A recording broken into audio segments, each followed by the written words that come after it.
Hey guys, tonight we're doing something a little different. You're not just listening to the past, you are the past. You've been dropped into Earth roughly 4.7 million years ago. There's no coffee, no TikTok, not even fire. And let's just get this out of the way early. You probably won't survive this. Not because you're soft, though, yeah, but because this world is unforgiving. It's raw, it's brutal, and it's not designed for modern you. So before you get comfortable, take a moment to like the video and subscribe, but only if you genuinely enjoy what I do here. Also, drop your city and time in the comments. I always love seeing where and when you're listening. Now dim the lights, maybe turn on a fan for that soft background hum, and let's ease into tonight's journey together. It hits you immediately. The air smells different, thick, earthy, alive. There's no concrete under your feet, just dense soil, uneven with roots, pebbles, and something definitely squishy. The forest around you is lush but not familiar. No oaks, no maples, just towering trees that fan their leaves like solar panels, soaking in the early morning heat.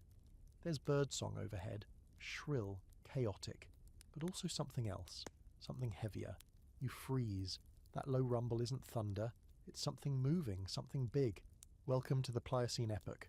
You're in East Africa, what will one day be a hotbed of fossil discoveries, but right now, it's just your oversized backyard. And you're not really human, not yet. Think of yourself as a very distant cousin. Your arms are long, your jaw juts forward, your brow ridge is solid enough to break bricks. And your brain? Well, it's doing its best with what little it has. About a third the size of a modern human brain, but just enough to get you through the day, if you're lucky. The creatures around you have no clue you'll eventually be ordering burritos on your phone. To them, you're just one more primate trying not to die before sunset. Your body isn't built for speed or strength. You're not the fastest, you're not the strongest, and you can't fly. But you've got two things going for you: curiosity and community. The first gets you into trouble, the second gets you out of it.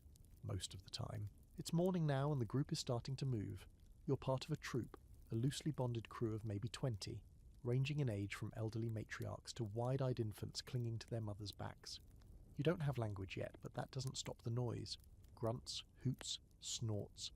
It's a whole conversation, just not one you'd recognise. A few steps away, a juvenile male is chewing on something questionable. It's either edible or he's about to find out the hard way. You keep moving, eyes scanning for danger. You don't have clothes, tools, or shelter. Your best defense is your awareness, and your ability to climb fast if something with fangs shows up. And something almost always does. From a distance, the tall grass ripples unnaturally. You pause. Everyone does. The chatter dies instantly. There's a silence that feels physical. Then a flash of movement, low to the ground, fast, deliberate. It's not hunting you specifically, but that doesn't mean you're off the menu. Could be a saber-toothed cat. Could be something worse. You scramble up a nearby tree, grabbing branches like they owe you money. You're not great at this. Your legs are adapted more for walking than swinging, but you manage. Welcome to your daily cardio. Up in the canopy, the view expands. Rolling grasslands stretch toward a distant water source. Herds of antelope-like creatures graze lazily.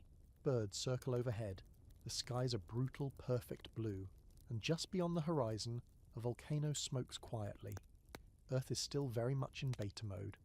Plates shifting, coastlines evolving, weather patterns unpredictable. One of the elders climbs up beside you. Her face is deeply lined, her fur thinned by time. She's seen it all: droughts, predators, births, deaths. She doesn't speak, but her presence is comforting. She settles on a branch and begins picking through her fur, looking for parasites. Grooming is bonding, and you lean in, letting her pluck at your scalp. It's weirdly relaxing. Here's something cool. Around this time, early hominins are likely developing behaviours that hint at the social structures to come. Scholars debate whether complex cooperation starts here or later, but let's be honest. If your survival depends on others, you figure out how to get along real quick. Down below, the grass settles. Whatever was stalking the area has moved on, and so do you. The troop descends warily. You're always hungry, always foraging. Tubers, fruits, insects. Maybe a lizard if you're lucky and fast. The idea of 3 meals a day would make you laugh, if you even knew what laughter was. Your stomach rumbles and you yank a bulbous root from the dirt. It smells earthy and bitter. Not ideal, but it'll do. You chew slowly, jaw grinding like a mortar and pestle. Your teeth are big, flat, and designed for plant-based misery. No sugar rush here. Just enough calories to keep your brain running. Barely. Now let's zoom out for a second. The big scholarly debate here is whether you, as an early hominin around 4.7 million years ago, are actually a direct ancestor to modern humans, or just one of many evolutionary branches that fizzled out. Some researchers argue Australopithecus anamensis, or something similar, might be your kind. Others think the timeline's fuzzier. Fossils are rare. Data's incomplete. But the one thing everyone agrees on, something is stirring in these early primates, something new. Your troop heads toward the river, skirting around an outcrop of volcanic rock. The sun is high now, and the heat is relentless. You're sweating buckets, which, weirdly, is one of your best features. Unlike furry mammals that pant to cool down, your mostly hairless body can handle long distances under the sun. You're not fast, but you endure. A slow-motion predator. It's not sexy, but it's survival. As you reach the water, the group splashes in cautiously. Crocodiles are always a risk, but dehydration is worse. You kneel, scoop muddy water into your mouth, and let it wash the dust from your throat. It tastes like algae and something you don't want to identify. But it's cold. It's life. You're not alone. A few meters downstream, another group of hominins watches you with the same suspicion you feel toward them. Not your troop, not your friends, but not necessarily enemies either. A standoff begins. Low growls, posturing, bluff charges. It doesn't escalate, but it doesn't exactly end with handshakes either. As the sun dips lower, shadows stretch long over the savannah. Night comes fast here, and with it, the predators. No fire to protect you, no walls to keep anything out, just instinct in each other. The troop climbs into the trees again. You pick a thick branch, wedge yourself in, and hope nothing with claws decides to share your sleeping space. Your eyelids grow heavy, your stomach aches, your legs are scratched and sore. But for another day, you've made it. Barely. Morning doesn't sneak in gently. It stabs at your eyelids with bright, brutal light. The sun here doesn't believe in snooze buttons. It rises like a challenge, warning everything alive that the heat will soon be unbearable, and that anything not already moving is probably dead or about to be. Your eyes blink open as you shift on the tree branch you somehow didn't fall off of last night. One leg is half asleep, and your neck feels like it lost an argument with gravity. No blankets, no pillows, just bark and gravity trying to ruin your life. You rub the sleep from your eyes, or more accurately, you paw at your face with filthy fingers and hope you don't poke yourself in the eye. The rest of the troop is stirring around you. There's grunting, stretching, a couple of half-hearted grooming attempts. One adolescent slips and nearly takes out a toddler clinging to its mother's back. Drama before breakfast. Some things never change. Now take a second. Breathe in the air around you. It's warm, slightly humid, and smells like mud, pollen, old fruit, and animal musk. The forest is a riot of sound. Buzzing insects, chirping birds, distant howls you try not to think about. Everything is alive, and everything is also potentially trying to eat you, or at the very least trample you by accident. You climb down the tree awkwardly, feet finding uneven bark, hands gripping branches that threaten to snap. Your muscles are tight, no one stretched in the Pliocene. You make it to the ground, and the dew-soaked earth squishes softly beneath your feet. You start to walk. You've got a destination, kind of. No maps, no plans, no campsite waiting. You and your troop are part of a landscape that is always changing. And the landscape, it's wild. At 4.7 million years ago, Earth looks almost familiar, but not quite. The continents are mostly in their current places, but tectonic plates are still shifting slowly beneath you, like a giant indifferent god rolling over in its sleep. The Rift Valley, the very place you're standing, is being pulled apart centimetre by centimetre. Mountains are rising, lakes are forming and drying up, and the climate is lurching between dry and wet like a light switch with a faulty bulb. To your west, forest stretches out like an unruly jungle. To the east, it gives way to grassland, open, golden, filled with mystery and probably teeth. These transition zones are where your kind thrives. Half climbers, half walkers, adaptable in ways no other species can quite manage. You're not meant for just one place. You straddle the boundary between what was and what's coming. You keep moving. Your group walks in an awkward, hunched column. There's no military precision, just loosely shared instincts. You're not wandering aimlessly, though. You're foraging, scanning for food, shelter, and maybe a water source that doesn't already have crocodiles in it. You pause to sniff a patch of ground disturbed by a rooting animal. Nothing edible left, but it's a reminder. You're not the only one scavenging. You're just one of many creatures scraping calories from a tough world. A few minutes later, you spot something interesting. Fruit. Overripe, maybe even fermenting a bit, hanging low on a tree you haven't seen in weeks. You grunt and gesture, drawing attention from the others. There's a scramble, some gentle pushing, some not so gentle. You manage to snag a few before the rest is stripped clean. You sink your teeth into the soft flesh. It's sweet, but with that slightly sour tinge that says, "Hey, maybe I'm about to give you a stomachache." Doesn't matter. You chew and swallow like it's your last meal. And for some of the smaller, weaker members of your group, it might be. This world does not believe in portion control or fairness. This brings us to a weird little fringe fact. Some researchers believe early hominins might have accidentally gotten drunk from fermenting fruit on occasion. Think about that. Somewhere out here, a slightly buzzed proto-human once ate too many funky berries and fell out of a tree. We're not saying you invented happy hour, but maybe the seeds were there, literally. As the troop keeps moving, the environment begins to shift. The canopy thins. The light becomes harsher. You're heading into savanna territory now, where the grass is tall, the shade is rare, and the predators are bolder. You squint into the distance. There are shapes moving on the horizon, quadrupeds, tall, elegant, maybe antelope, maybe zebras. But again, you're not looking to hunt. You're too slow, too clumsy. You're more likely to find what another animal left behind than to bring down something yourself. Still, it's a gorgeous sight. The sun casts long golden beams across the plain. A breeze lifts your hair, or what little of it still exists on your scalp. The rest of your body is mostly hairless, except for patches. You're not quite naked, but clothing isn't a thing. What you've got is sweat. And it's magic. This is one of the underrated evolutionary gifts you have right now. You sweat like a champion. Most mammals overheat if they run for long distances, but not you. You've got thousands of sweat glands and they're working overtime. Your body is air-cooled. You might not know it, but this slow-motion superpower is going to give your descendants a major edge one day.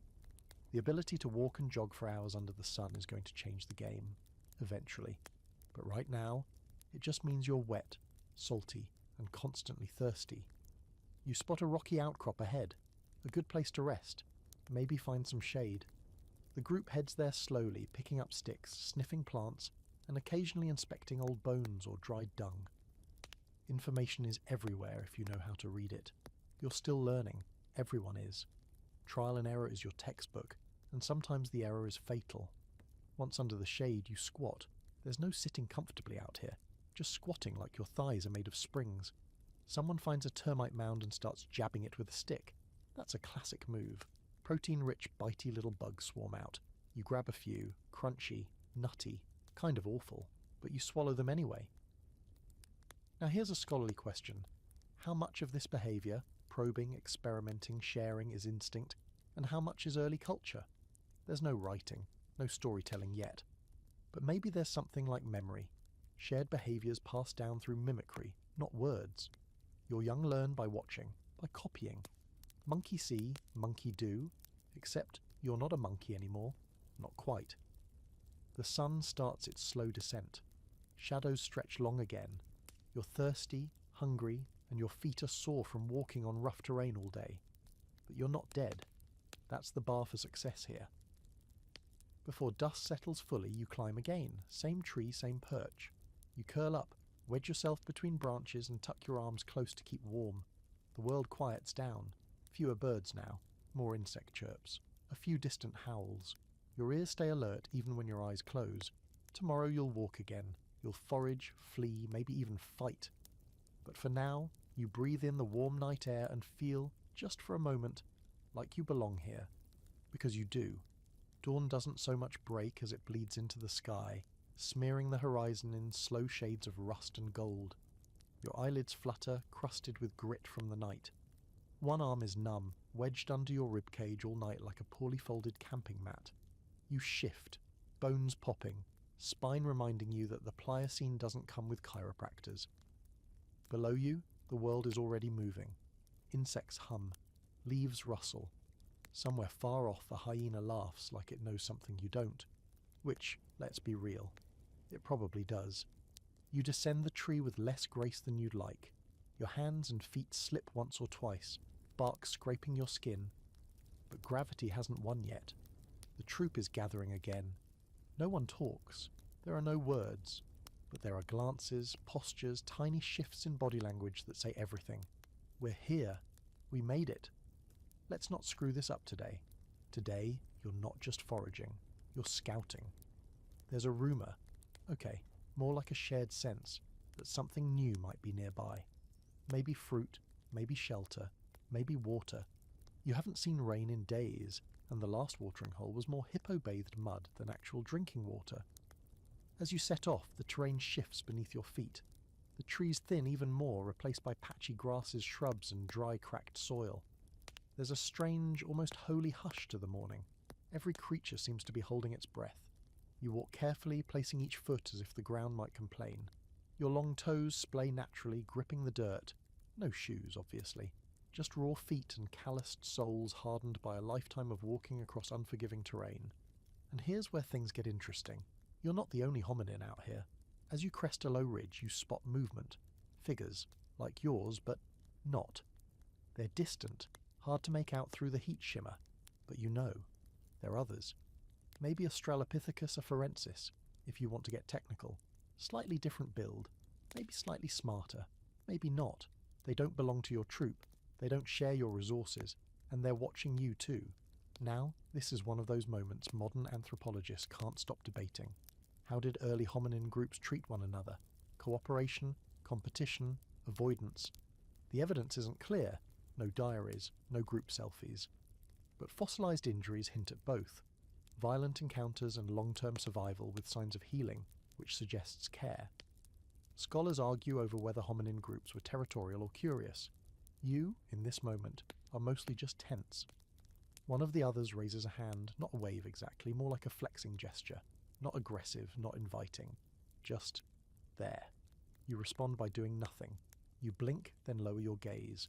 The kind of body language that says, we're not food, but we're not a threat either. After a few heartbeats, they melt back into the brush. Crisis averted. For now, you continue walking, pulse steadying. Around midday, you hit pay dirt, literally. A shallow ravine, partially shaded by a tilted acacia tree, holds the remnants of an old animal kill. You sniff before approaching. No fresh blood, no predator scent. It's been picked over, but not completely. A few bones, some stringy bits of tendon. The real prize, marrow. You've learned, maybe from watching others, maybe through pure accident, that the inside of bones is calorie gold. You grab a rock, not a pretty one, just a good solid chunk of basalt or maybe quartzite. You slam it down on the femur with clumsy precision. It takes a few tries, but the bone cracks open. The sound is crisp and somehow satisfying. Inside, the marrow gleams like creamy treasure. You scoop it out with a splinter of bark and eat it. It's warm, oily, and oddly sweet. You feel it instantly. Your body lights up, grateful for the fat and energy. A few others crowd in, following your lead. Here's your historical fun fact. This kind of opportunistic bone cracking predates formal tool making. Before shaping stones, early hominins used what's called percussive technology, basically just hitting stuff with other stuff. It's not elegant, but it works. This might even be the first real use of tools in human prehistory. The funny part? Chimps, and even some birds do this too. You're clever, but not that unique yet. The afternoon heat rolls in like a furnace. The air thickens, every breath warm and dry. You move again, slower now, always scanning for shade, for threats, for anything that can be eaten, worn, or used. You pause under a tree to rest. Your eyes close for just a moment, but your ears stay open. This isn't the kind of world where naps are safe. A low rustle nearby jolts you upright. Everyone freezes, then silence. You wait, still as the stone in your hand. A lizard bursts from the brush, fleeing something larger. Then you see it. A shape moving between the tall grass. Long tail, heavy shoulders, sleek fur, leopard. It hasn't seen you, not yet. You retreat slowly. No sudden moves, no sound. The rest of the group follows your lead. No one panics, because panic gets you dead. You give the predator a wide berth, circling the ravine and putting trees between you and the threat. You breathe again only when the scent of big cat fades. The rest of the day blurs into a long walk toward nothing in particular. The truth is, you don't have plans, only needs. Water, food, safety sleep, maybe companionship if you're lucky and not too annoying to be around. Your world is measured in moments and instincts. As dusk approaches, you find a promising grove of trees. Tall, thick branching, perfect for climbing and hiding. One by one, your group ascends. No one talks. Everyone moves with the heavy grace of animals who've made it through another day. You wedge yourself into a crook of branches back against the bark. You breathe deep. The air is cooling, scented with dry grass, dust, and that faint smell of distant rain that never seems to come. A few stars blink overhead, blurred by the last gold streaks of sunset. Somewhere far off, the same hyena laughs again. You stare into the dark, eyes slowly adjusting, heart slowing. Muscles still sore, belly still a little empty, but you're alive. You've learned a little, avoided disaster, and maybe, just maybe, you've taken one more step in a slow march towards something more. You don't know it yet, but the choices you're making, the way you walk, forage, share, and survive, will ripple down through time, not in grand ways, in quiet, compounding ones. Survival isn't flashy, but it's everything. Your dreams are strange. No real stories, no coherent plots, just flashes, shapes, sounds. Maybe the gleam of a predator's eye, or the sound of water rushing somewhere just out of reach. You jolt awake before sunrise, not from a nightmare, not from noise, but because your body is done sleeping. That's how it works out here. Rest comes in patches, never deep, never long, just enough to not die from exhaustion. You stretch your arms, grimace at the ache in your spine, and peer through the thick foliage of your temporary tree bed. Another day, still alive, for now. Below you, the savannah is grey and ghost-like in the pre-dawn light. The horizon is wrapped in mist, and the world seems to hold its breath. Nothing moves yet. Even the birds haven't bothered to start up their usual chaos. There's a low breeze cutting through the trees, and you feel it slide across your skin like a whisper. Cool, soft, warning of heat to come. You climb down in silence, mindful of every branch. Others are waking up, blinking groggily, stretching their limbs like overused marionettes. This morning feels different. There's an unspoken tension. Maybe it's the weather. Maybe it's instinct. But everyone's moving faster, quieter. The group is shifting direction. No discussion, of course. There are no words, just subtle signals. A lead female moves first, choosing a new route, and the rest follow. You trail behind, glancing back at the trees you slept in one last time. Something about them feels unsafe now, though nothing's visibly wrong. The terrain changes as you walk. The trees grow farther apart. The grasses get shorter, crunchier. There's a sense of exposure here. You can see farther, but so can everything else. The wind carries scent and sound with nothing to muffle it. You walk low, alert. Even your posture changes slightly. Less upright, more grounded. You're adapting on the fly. You pass the remnants of what was probably a kill site. The bones have been picked clean, gnawed and shattered, likely by hyenas. A faint trace of blood still clings to the earth, and the smell makes your stomach turn, not out of disgust, but hunger. There are no leftovers worth eating, but the sight still sparks a question deep in your half-formed brain. What if you could be the one doing the hunting? Here's where we dip into some speculative territory. Fringe, but fascinating. There's a growing theory that early hominins may have started scavenging more actively than we thought, using teamwork and sheer guts to steal kills from larger predators. Not hunting exactly, but something more audacious, showing up late to the party and muscling in before the cleanup crew arrives. Risky? Absolutely. But you're clever, and cleverness is starting to count. You climb a low rise with the others and pause to survey the plain. In the distance, a herd of large herbivores, think early ancestors of elephants, trudges slowly across the open land, raising clouds of dust with every step. They're huge, loud, practically seismic, and you're just an ant in comparison. But they're not a threat, just part of the background rhythm of this place. You watch them with a kind of casual reverence, the same way you might stare at ocean waves today. Big, beautiful, unreachable. The heat starts pressing in by mid-morning, not like a wave, more like a weight. The ground bakes beneath your feet, each step leaving a dry print that crumbles before the next. You're sweating constantly now. Salt forms at your temples. Your back itches with dried sweat and dust. There's no stopping. The troop keeps moving. You trust that someone knows where you're going, or at least where not to go. And finally, salvation. Water. You hear it before you see it. A faint trickle, almost a suggestion of sound more than anything. The group speeds up, energized by the possibility. When you reach it, it's not much.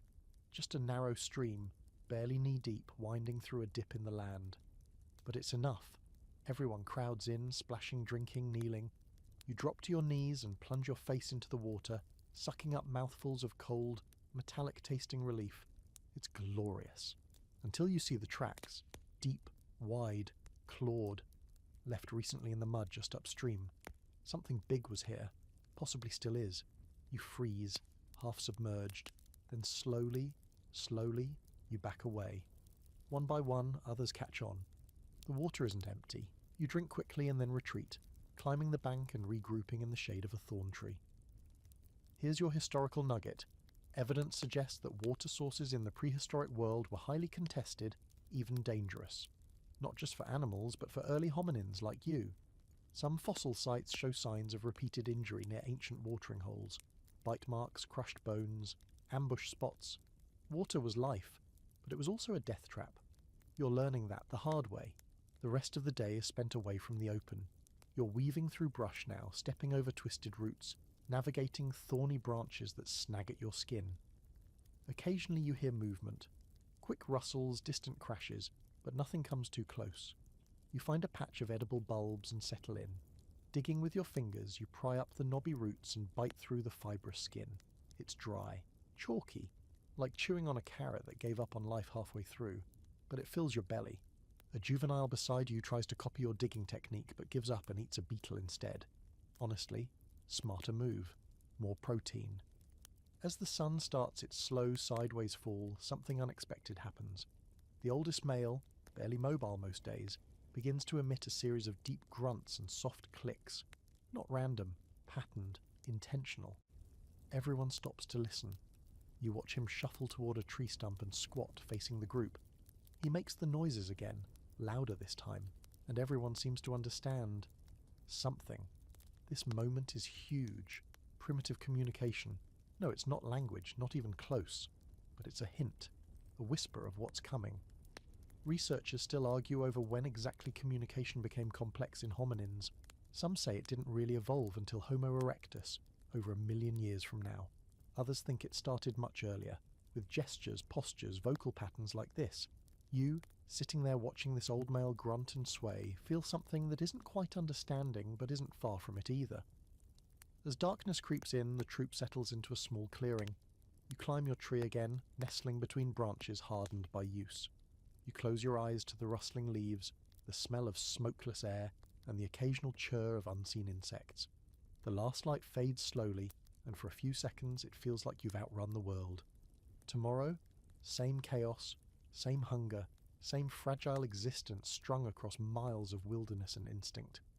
But for now, you breathe deep. You're here. You matter. Even if history hasn't decided what to make of you yet. You wake up in the dark before the sun even thinks about rising. Something's off. There's no breeze, no birds, not even the buzz of early insects. Just a kind of blanket silence that clings too tight. Your eyes blink open to absolute black, pierced only by the faint glow of stars and the amber outline of the eastern horizon.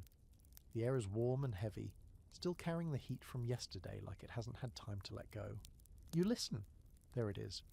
A low groan, long, almost musical, far off in the distance. Then another. It's not an animal you recognize, not directly, but your body knows. It knows it doesn't want to meet the creature making that sound. The troop is already awake, or rather alert. No one speaks. There's no speaking, remember? But the posture of the group shifts subtly. Tighter, lower, coiled like a spring. You descend from your tree carefully, each step measured, each breath shallow. No sudden movements.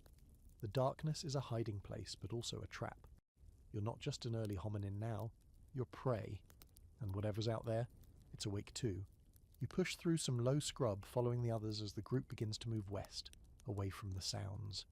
You've learned, somehow, that waiting around to see what it is a luxury for the dead. You move quietly, with the kind of practiced fear that doesn't paralyze but propels. Your feet crunch over old leaves and grit, and you wince at every noise. The stars above begin to fade slowly as the light creeps in, and when you finally risk a glance behind you, nothing's there, just the tree line. Still, you keep walking, and by the time the sun fully rises, you've covered more ground than usual. The group is tired, twitchy, stretched thin, but there's relief in numbers. You glance at a young female carrying an infant. Her face is drawn, her pace slow. The baby clings tightly, face buried in her neck. She walks because stopping is worse. That's always the deal. Now, about you. We've been walking with this idea that you're some version of early hominin, maybe Australopithecus anamensis, which, based on fossil evidence, is one of the earliest known members of the human lineage, popping up right around this 4.7 million year mark. You're bipedal, meaning you walk on two legs, but let's be clear, you're not walking like a marathon runner, more like a very determined toddler mixed with a gymnast. Knees slightly bent, arms swinging a bit too much, still holding on to some tree-climbing swagger. Your face is, well, rugged. Big brow ridges, a flat nose, jaw like a vice. Your brain case? Roughly 365 to 370 cubic centimetres. Compare that to modern humans sitting at about 1,300 to 1,400 cubic centimetres, and you're not exactly setting records for introspective thought. But don't underestimate yourself. You're solving problems every minute. Which tree to climb, which route to eat, when to stay, and when to bolt.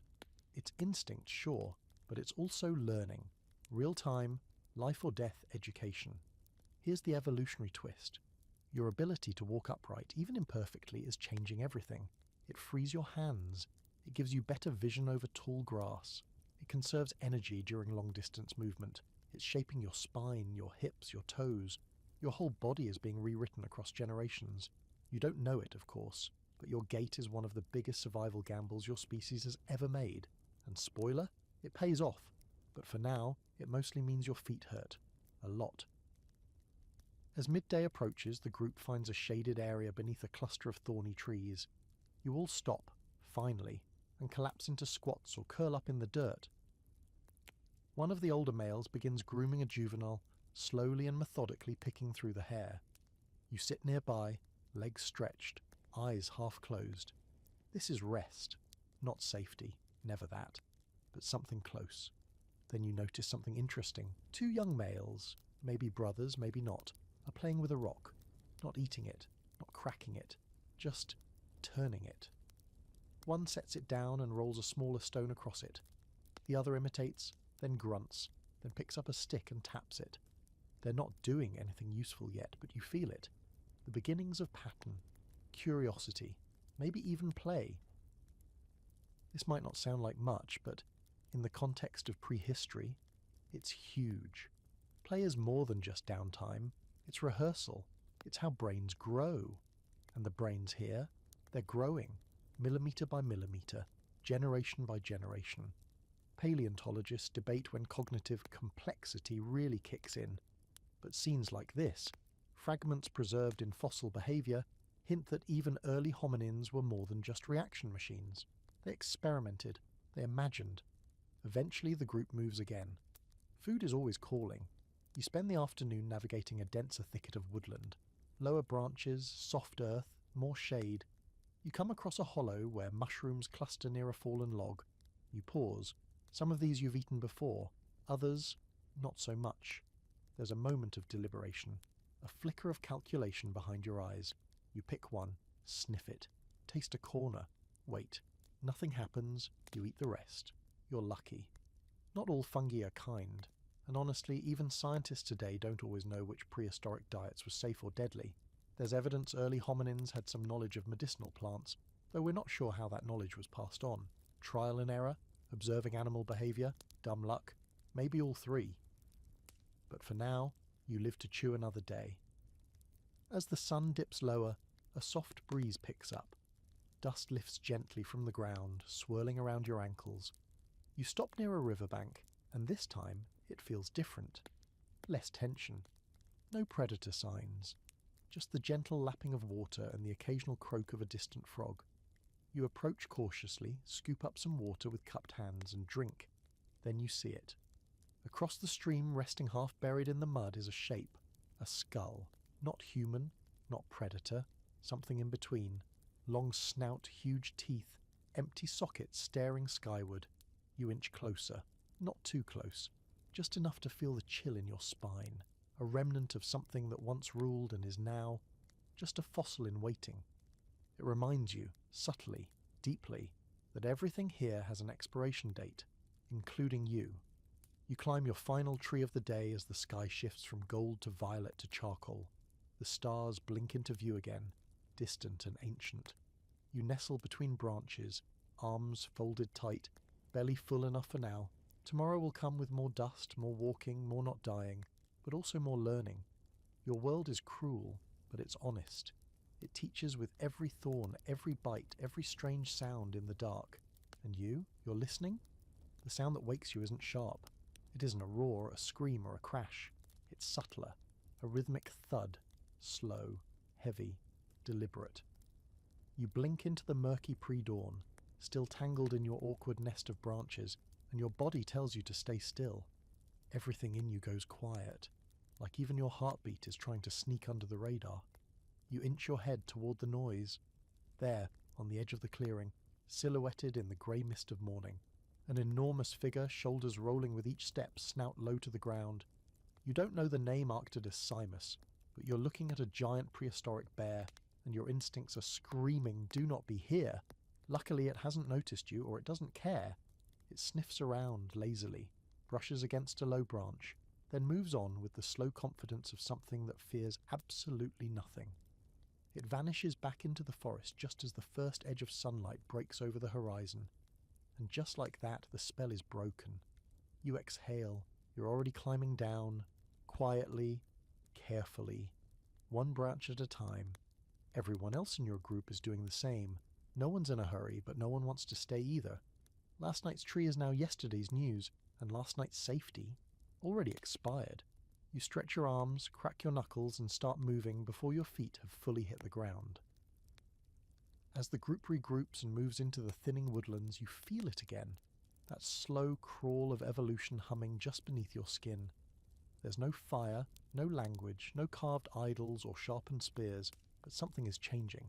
You're not just reacting anymore, you're choosing, deciding, anticipating, and part of that change is your body. Let's talk about it. You, Australopithecus-ish, or whatever flavour of pre-human we're calling you, are going through a design overhaul. The most obvious, bipedalism, walking upright. You've probably heard this one before. Standing on two legs freed up your hands, let you see over tall grass, made you more efficient for long-distance travel, and helped regulate body temperature. All true. But the real story's in the details. Your feet, for example, are caught mid-transition. They're not like modern human feet, arched and compact, but they're not full-on monkey feet either. You've lost the ability to grab branches with your toes, but you've gained sturdiness, a kind of rugged platform that lets you walk further with less energy. Your legs are long for your size, and your pelvis is reshaping itself to balance your upright posture. It's not perfect. You still waddle a bit. Your gait is weird, but it works. Now here's where it gets fringe, and kind of amazing. Some researchers believe the reason bipedalism stuck wasn't just efficiency. It might have had a social element. Picture this. The ability to stand upright and gesture with your arms might have helped you communicate in ways others couldn't. A warning signal, a beckoning wave, an angry display of flailing limbs to say, "Back off, that tuber's mine." Standing tall might have been a billboard for "Don't mess with me." Not just function, flair. Back in the present, well, very distant past, you're using those legs to cross into new terrain. The forest behind you fades, replaced by scrub and open plain. The air feels different here, drier. The sun is higher already and it's not holding back today. You're sweating within minutes. The group spreads out slightly, everyone foraging as they go. A young female finds something, some kind of root. She plucks it and sniffs, but doesn't eat it right away. She holds it up. Others gather. You do too. It's unfamiliar, and that makes it risky. This is one of those moments where the line between survival and poisoning yourself gets very, very thin. A few cautious nibbles, a few spits, a long pause. No one collapses, so that's a good sign. Eventually a few of you eat it. It's bitter, dry, but filling. There's a quiet intelligence in this ritual. No words, no shared knowledge written down. But somehow, through years and maybe even generations, you've developed a kind of memory. Not personal memory, communal memory. You don't know why you don't eat the blue flowers or drink the dark puddle near the crooked tree, but you don't. Someone once did, and that lesson stuck. Passed down not by stories, but by careful imitation and the visible consequences of bad choices. That's culture. The earliest, roughest draft of it. Later in the afternoon, the group finds shade beneath a large leaning boulder, cool and mercifully quiet. You rest. Some groom, some nap. One young male climbs the rock and sits at the top, watching the horizon like a sentry. You sit beside the elder female who's always grooming someone. She reaches for your hair, plucking something small and unpleasant. You grunt softly in appreciation. This isn't just hygiene. This is bonding. Grooming is your version of conversation, of therapy. It reduces tension, builds trust, and passes the hours when your legs refuse to go one step further.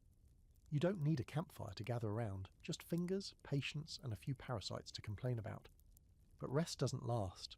A loud snap, dry wood, heavy step. Everyone freezes. Again, twice in one day. You instinctively reach for a stick nearby, not as a weapon, really, but as something to hold, to do. You crouch low, eyes darting. It's not the bear this time. It's a predator you do recognize. A massive feline low to the ground, spotted fur blending with the dry grasses.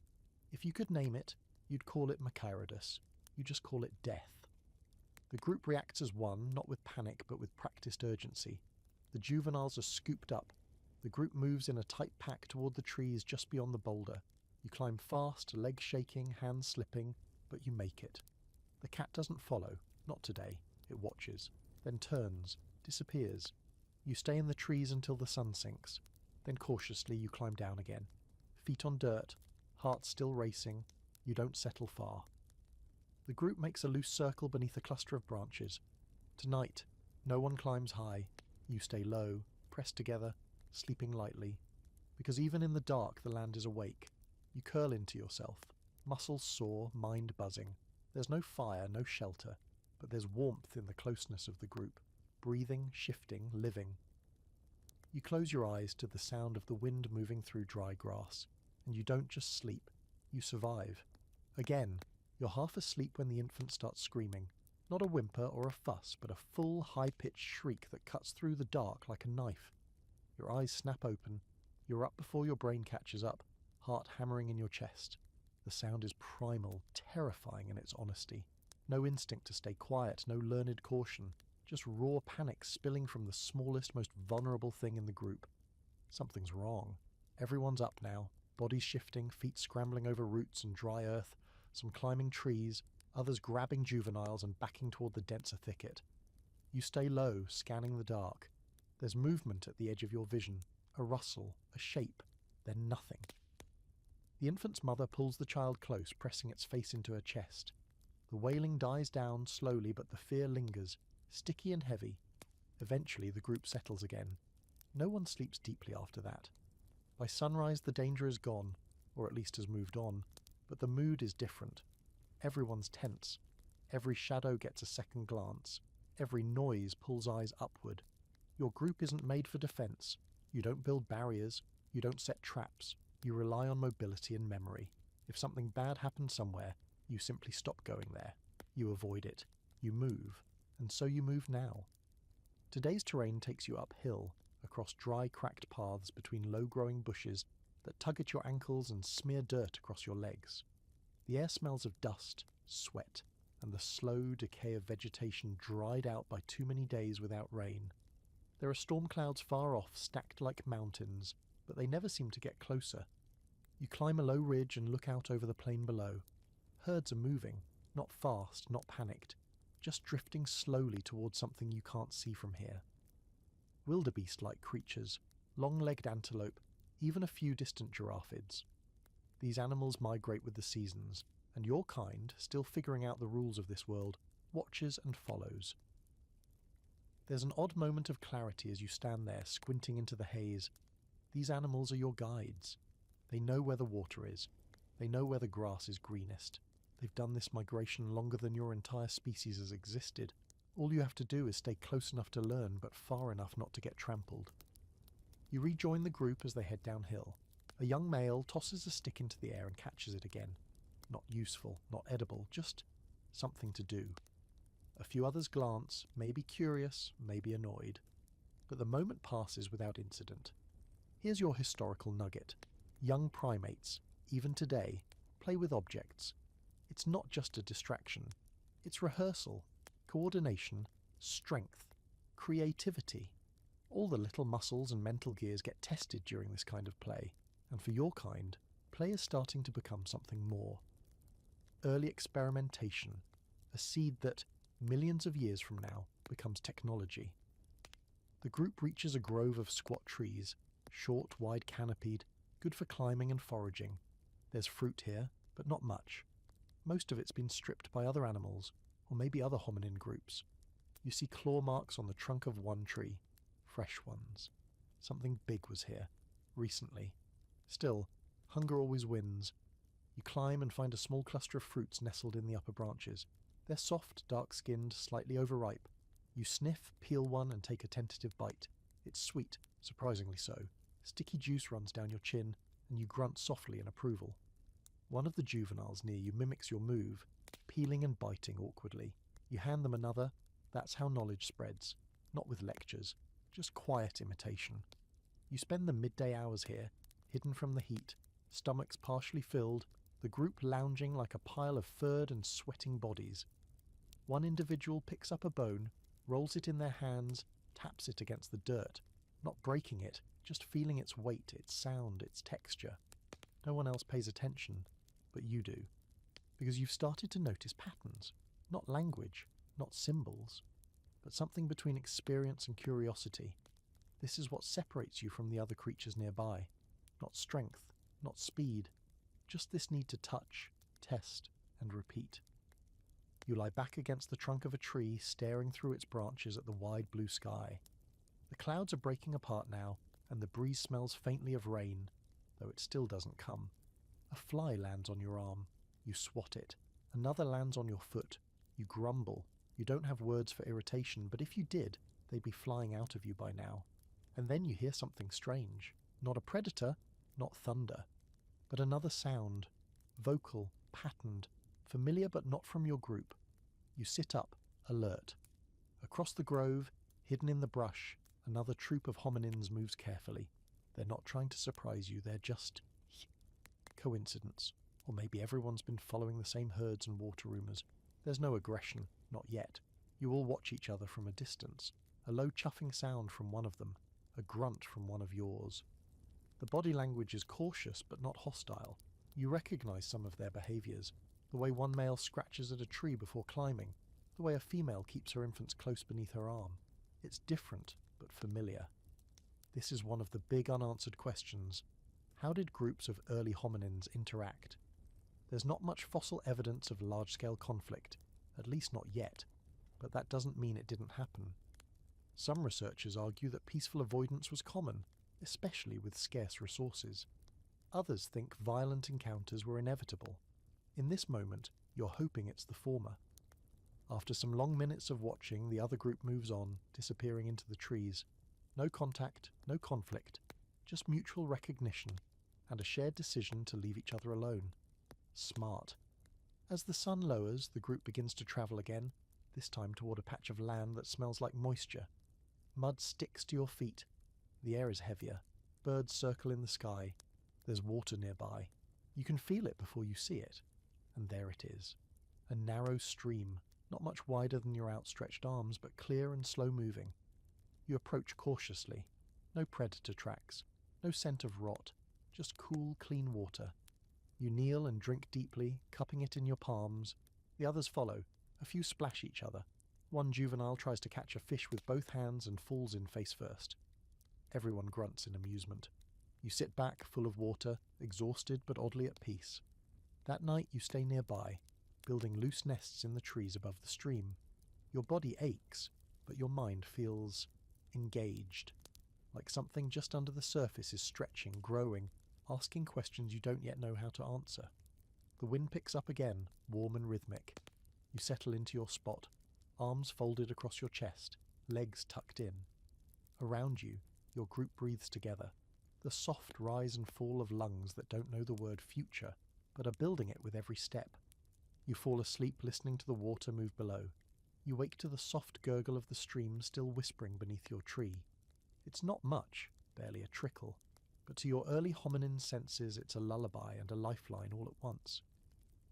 Morning light is just beginning to tint the canopy in gold and pale green, and the air is dense with that earthy scent that comes only when water lingers on thirsty ground. You blink slowly, wipe a crust of dirt from your face, and stretch, already aware of the stiffness baked into your joints from another night spent curled like a question mark on a branch that didn't quite fit your shape. But you're alive, again, and that means it's time to start the daily job of not dying. You climb down, muscles aching, and land with a soft grunt on the mossy earth. One by one, the rest of the troop follows, groggy and sun-dappled. The water has kept predators at bay, for now, and today's agenda is simple. Food. Always food. The hunger is different out here. It's not a distant itch or a skipped meal kind of thing. It's sharp, gnawing. It sits in your gut like an animal and hisses when it's not fed. You're not starving, but you're never really full either. Your ancestors, you, right now, survive on a razor's edge between undernourished and just enough to carry on. So you do what you always do. You forage. The area around the stream is greener than the terrain you've left behind. The plants here aren't lush in a jungle sense, but they're generous. Scrubby shrubs with small hard fruits, low palms with edible shoots, and jackpot, a patch of underground tubers, their leaves peeking through the soil like tiny flags. You dig one up with your hands, nails scraping through the dirt until you free it. It's ugly, lumpy, covered in a sticky skin that smells like old socks. But it's food. You bite into it, wincing at the texture, chalky, fibrous, and just the tiniest bit bitter, like nature's attempt at chewing gum that forgot to be pleasant. Still, the starch fills your belly, and slowly, around you, others start pulling tubers from the ground, crunching through them, wiping their mouths on their forearms. This moment, this small miracle of plants offering calories, is what most of your life revolves around. You don't hunt. Not yet. You might throw a rock at a lizard if you're feeling ambitious, or snatch a beetle if it's dumb enough to crawl into your footpath, but meat is rare and dangerous to get, so you work with what the land gives you: roots, seeds, fruit, and the occasional insect if you're lucky and shameless. And here's the surprising fact, one that even modern humans tend to overlook. Your prehistoric diet is wildly diverse. More diverse, in some ways, than that of the modern industrial eater. You don't rely on a few domesticated crops. You're eating dozens, maybe hundreds, of different plant species throughout the year. Leaves, shoots, bark, gum, flowers. Some are medicinal, some are poisonous if you eat too much, and some only become edible after being dried, soaked, or gnawed at until your jaw gives up. You know none of this consciously, of course, but it lives in your bones, in trial, in error, in generations of slow, painful learning. And it's not just what you eat, it's how you eat. Your teeth are workhorses, big flat molars that crush and grind. Your jaw muscles are thick, your skull reinforced with ridges to anchor them. You don't smile like a modern human. Your lips rest differently, stretched wide over a mouth built for survival. You chew constantly for hours a day. It's not just about nourishment, it's how you survive boredom, how you bond with the troop, and occasionally how you keep predators from thinking you're already dead. Now, as the sun climbs and the heat starts to shimmer off the grass, you head toward a dry patch where some larger trees offer shade. Beneath one of them, someone's found a rotting log, half split, and crawling with ants. You watch as one of the juveniles sticks in a slender twig, very intentionally, twists it, and pulls it back out slick with wriggling bugs. Then they eat. Simple. Elegant. You stare. Then you try. The log is rough beneath your hands, and the ants, predictably, aren't thrilled about being evicted. A few bite your fingers, you shake them off. You jab the twig in again, copy the twist, pull it out, and yes, ants. You pop them in your mouth, not delicious, but rich in protein. And weirdly, you're proud. You've just learned something. Maybe not the first time, but it sticks now. This is how your ancestors really learned. Not from lectures or memes, but from watching, copying, messing up, and doing it better the next time. Social learning in action. Anthropologists argue over when true cultural transmission began. Some say it didn't start until Homo habilis, or even later, once stone tools were regularly in use. But moments like this challenge that idea. Maybe it wasn't about tools at all. Maybe it started with behaviour, the choice to watch, to mimic, to pass something on without words. You eat more ants. You don't exactly enjoy it, but you understand the point now. The others gather more sticks, testing different lengths, different logs. Suddenly the whole troop is buzzing with low energy but high curiosity. It's not play, it's not work, it's survival by innovation. Then someone makes a sound, a low repeated hum. Not music, not speech, just a rhythm, a pattern. It catches your ear. You glance toward the source, an elder male swaying slightly as he hums. It's unclear if it means anything, but it's more than random. Maybe it's self-soothing, maybe it's communication, maybe it's just habit, but it feels human. The day stretches on, hot and slow. You rest under a wide tree, belly full for once. Not stuffed, never stuffed, but not gnawing with hunger either. Your mouth is dry, your skin hot, but you're at ease. The group is quiet now, grooming, resting. One or two off testing sticks near a different log, still trying to perfect the technique. Late in the afternoon, a small commotion. A lizard scuttles through the underbrush. A young male bolts after it, clumsy but determined. He throws a stone.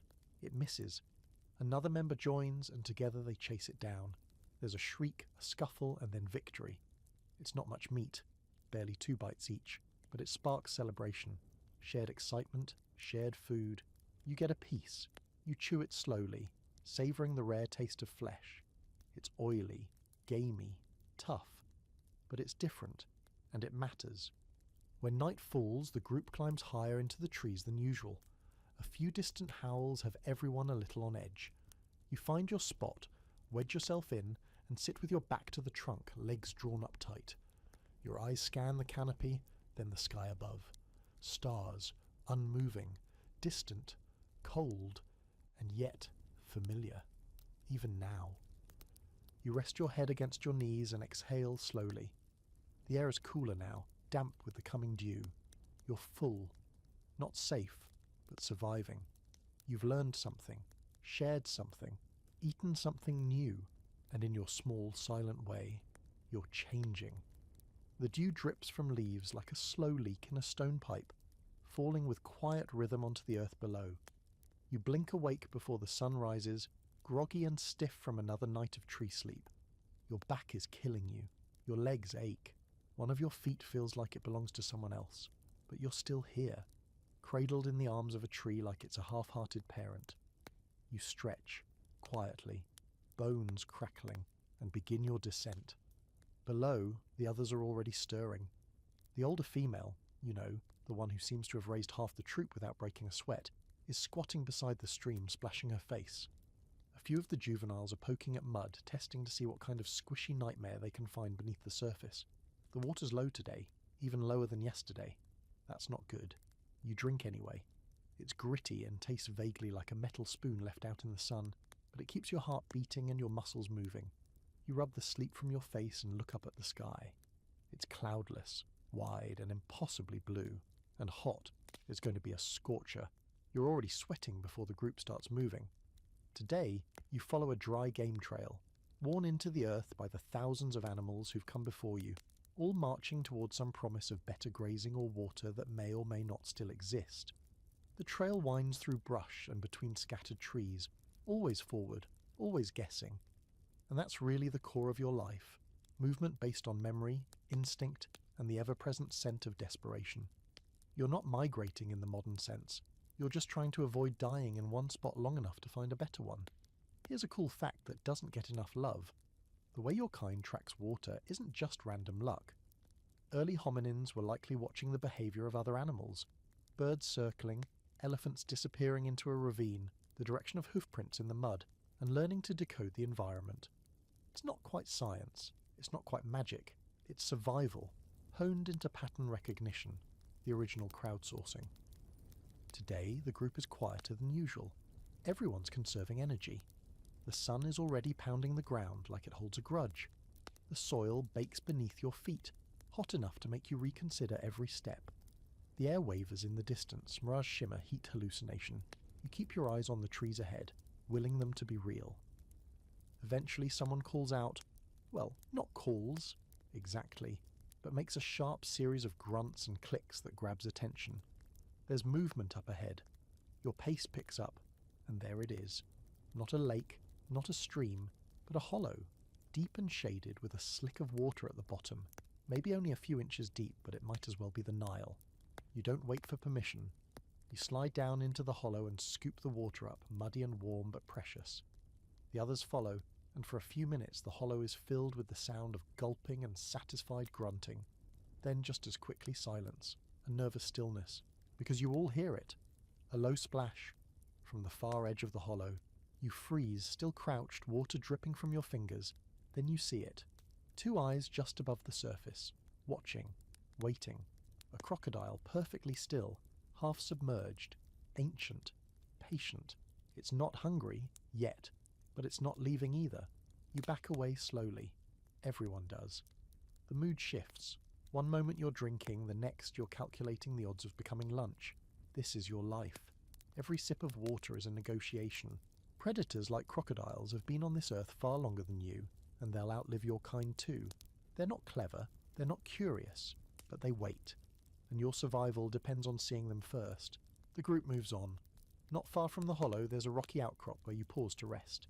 It's shaded, cool in the cracks, and some dried fruit husks lie scattered around. Someone else has been here. Maybe another troop, maybe just birds. You settle in beside a large stone and lean back, grateful for the moment of stillness. One of the older males begins grooming another.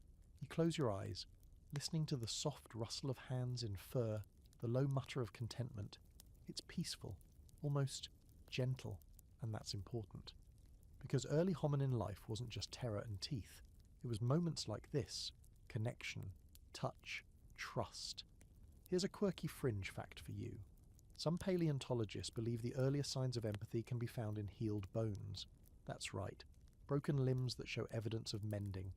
In a world where you can't walk, you die. Unless someone feeds you, protects you, waits. The implication? Compassion.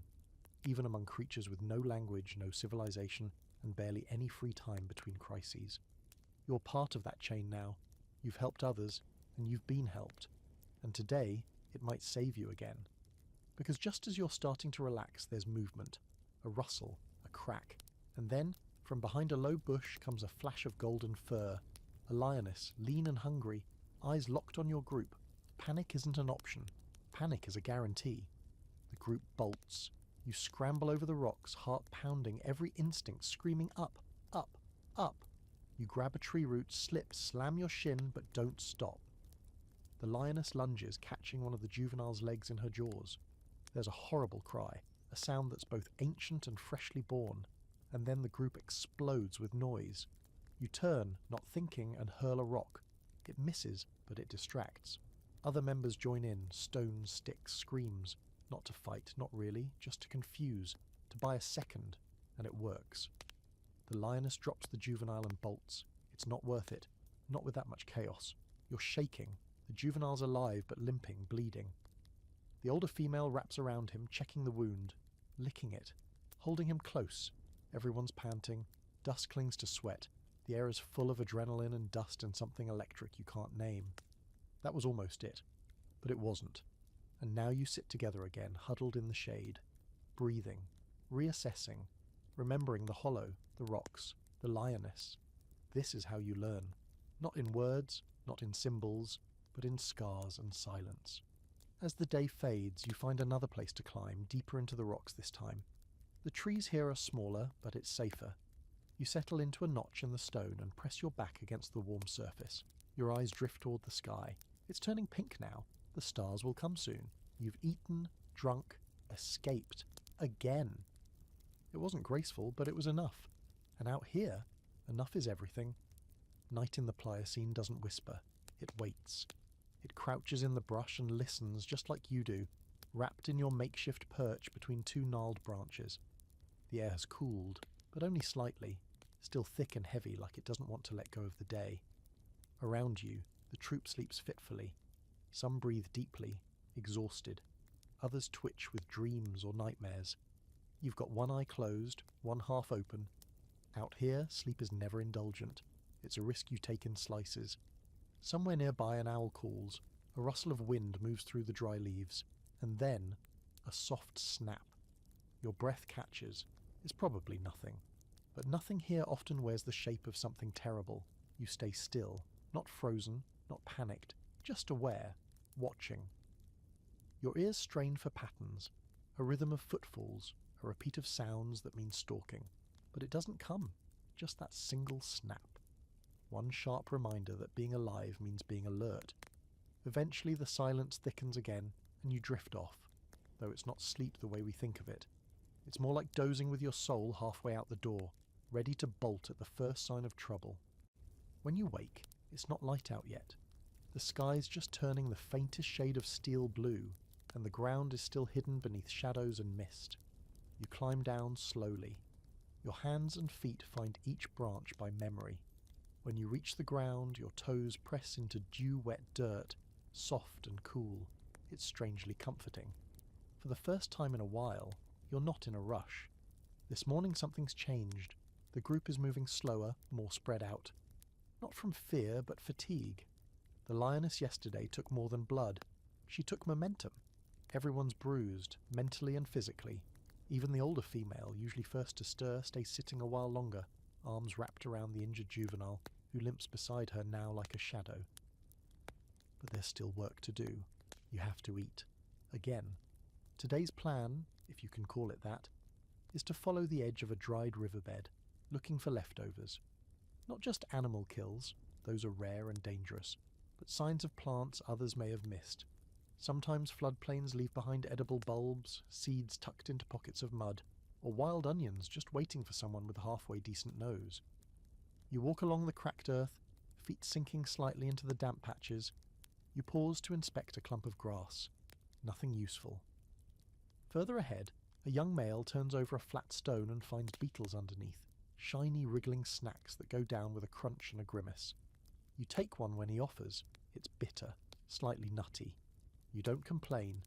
This is what your species does best. Not dominate, not destroy, but adapt.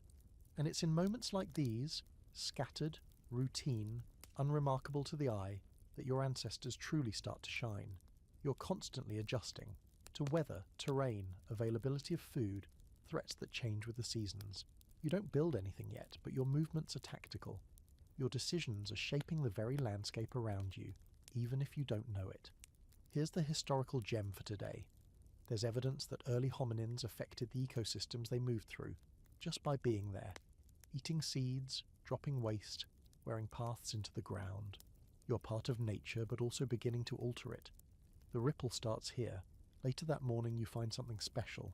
A tree, twisted and half dead, still clings to a few swollen reddish fruits near the top. They look ripe, maybe overripe, the kind that attracts bugs and possibly distant cousins you haven't seen in weeks. You climb carefully, testing each branch, and reach out. The fruit is warm from the sun, soft in your fingers. You bite, and it's incredible. Not just sweet, but rich. Almost like fermentation. You eat more. The others join you. And soon, the mood changes. Subtle at first. A little more laughter. A few juveniles playing rougher than usual. Even the injured one seems more animated, wobbling around like someone twice his size. Yep, you're all a little buzzed. Here's your quirky fringe fact. There's a real theory that early hominins may have occasionally consumed low doses of alcohol through fermented fruit, completely by accident. Not in the let's party sense, but as a side effect of eating slightly rotten fruit.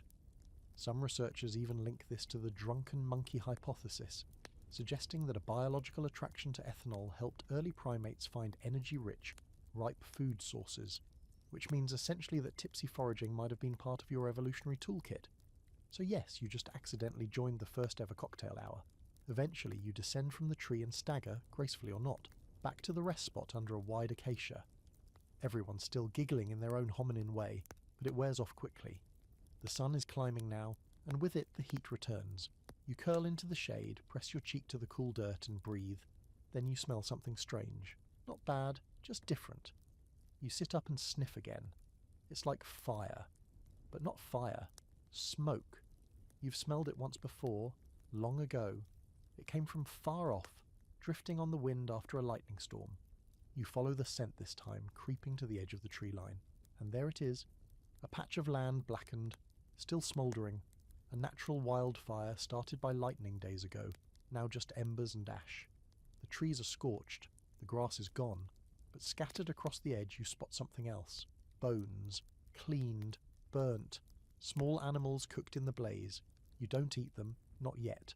You're not ready for that leap, but you stare, you kneel, you smell the char, the warmth still rising from the ground, and something stirs in you, not hunger, not fear, something stranger, a new kind of attention. Fire.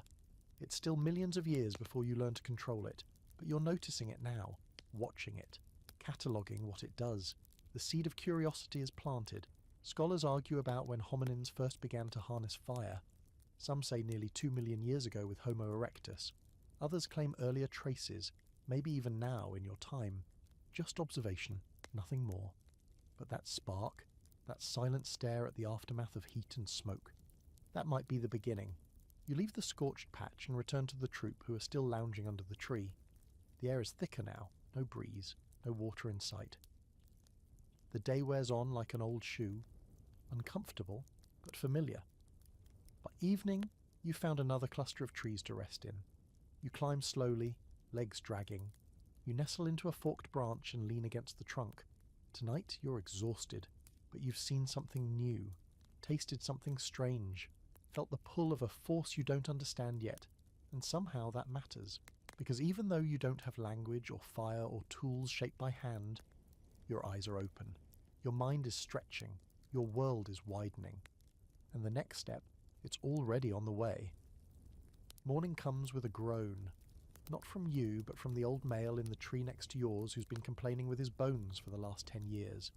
You're not sure what age looks like on an early hominin, but whatever it is, it sounds like joint pain, thin fur, and a lot of slow blinking. You feel it too, though.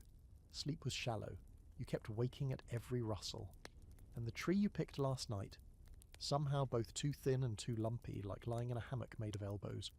You rub your eyes, crusted with dust and maybe a leaf or two, and stretch carefully.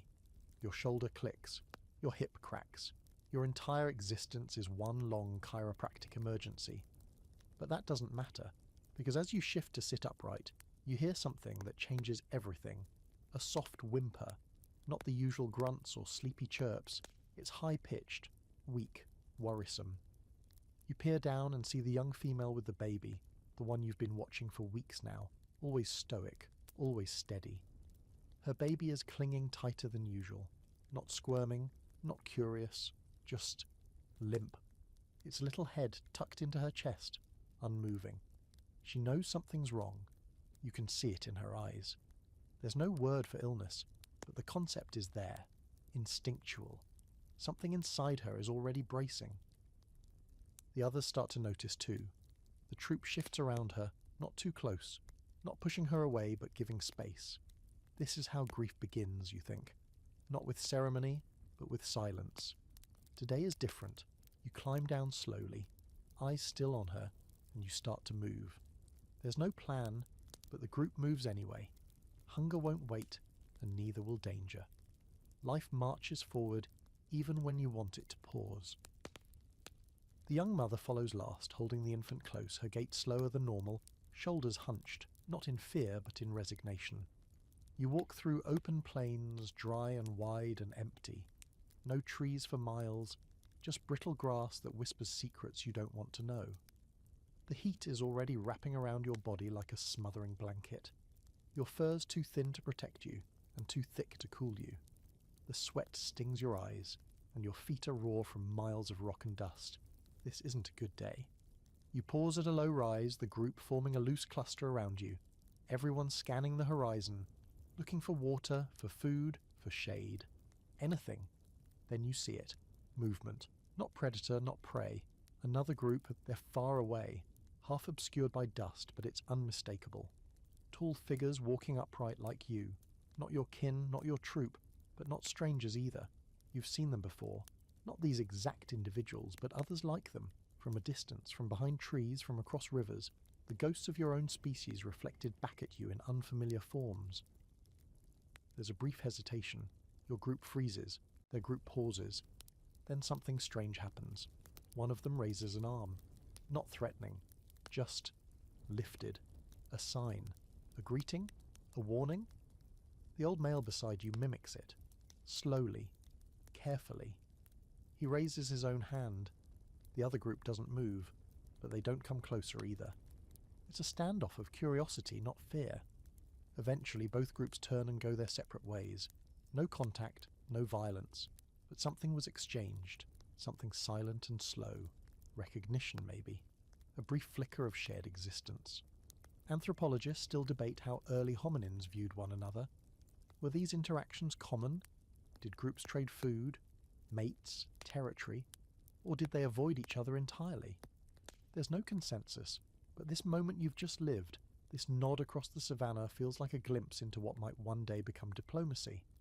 Primitive, awkward, but peaceful. You move on. The land begins to shift. Sparse trees reappear, shrubs thicken. There's still no water, but there's hope. You walk with your group into a rocky basin where the ground dips and softens underfoot. The soil is damp, that's a good sign. Your hands dig instinctively. A few minutes in and you strike something solid. A root, thick and pale. You yank it up and break it open. Moisture drips out. Not much, but enough to wet your mouth. You eat. The others do too. It's not delicious. It's survival-grade food. Hard, stringy, bitter. But your stomach accepts it without complaint. You glance at the mother again. The infant hasn't moved. She's still carrying it.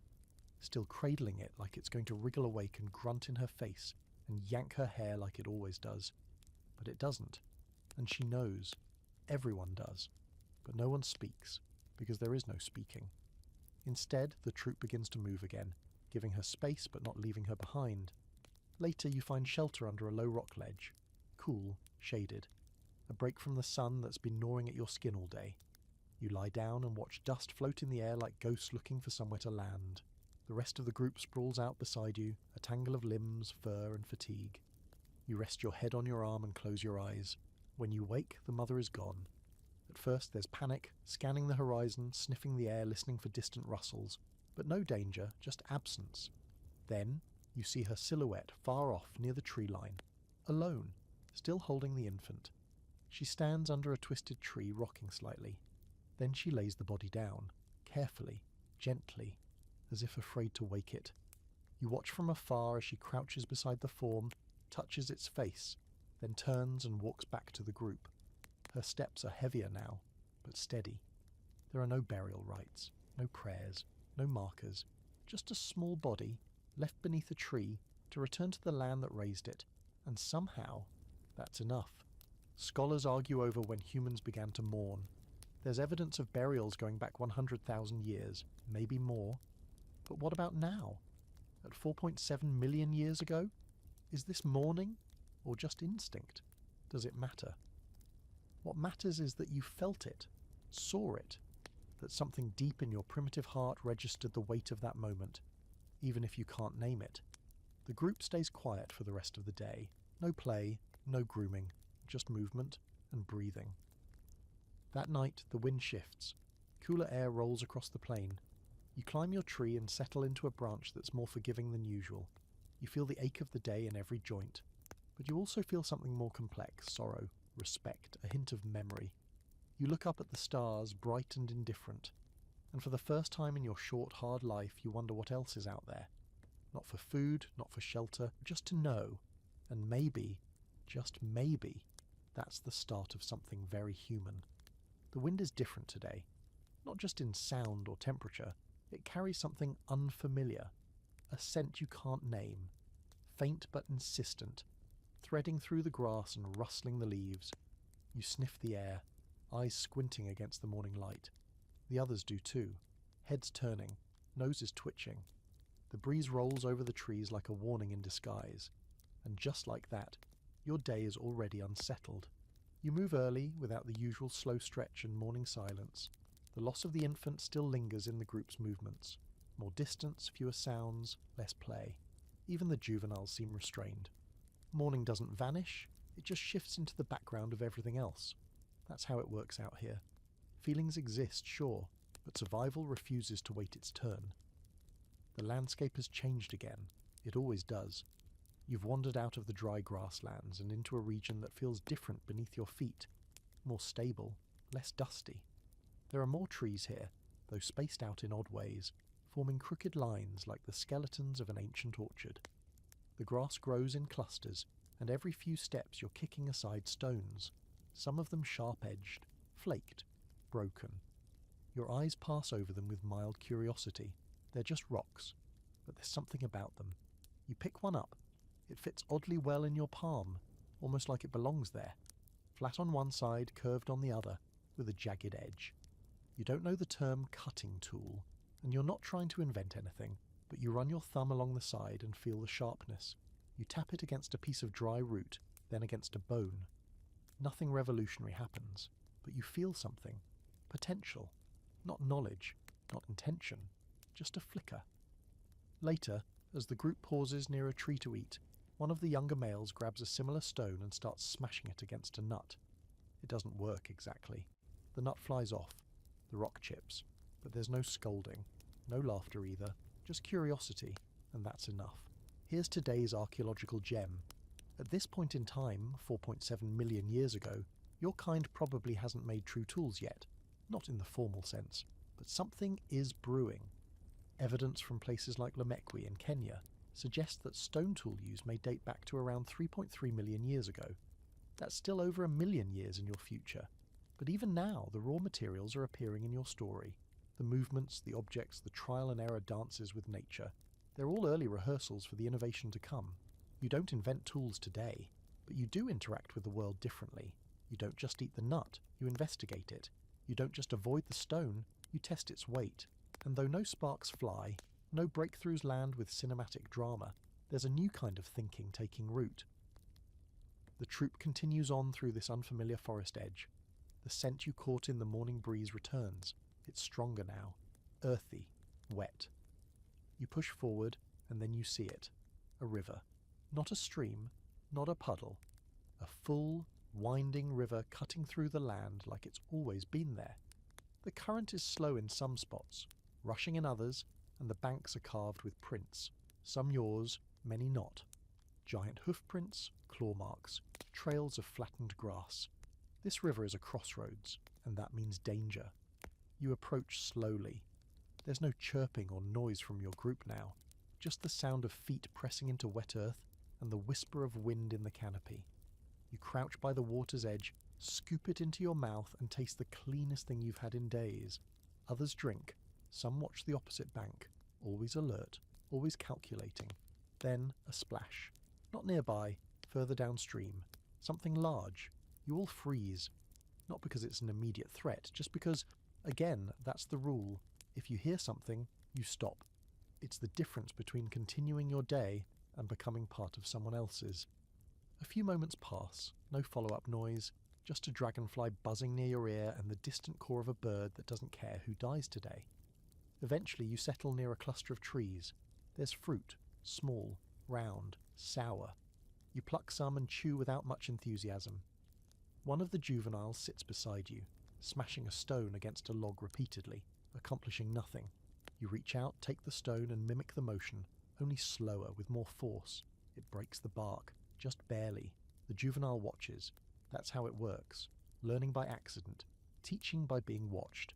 And here's your open debate of the day. How did early knowledge spread among your ancestors before language? Some scientists argue that mimicry alone couldn't account for the complexity we see in later tool use. Others believe it's enough, that imitation, combined with repeated exposure, built a kind of proto-culture.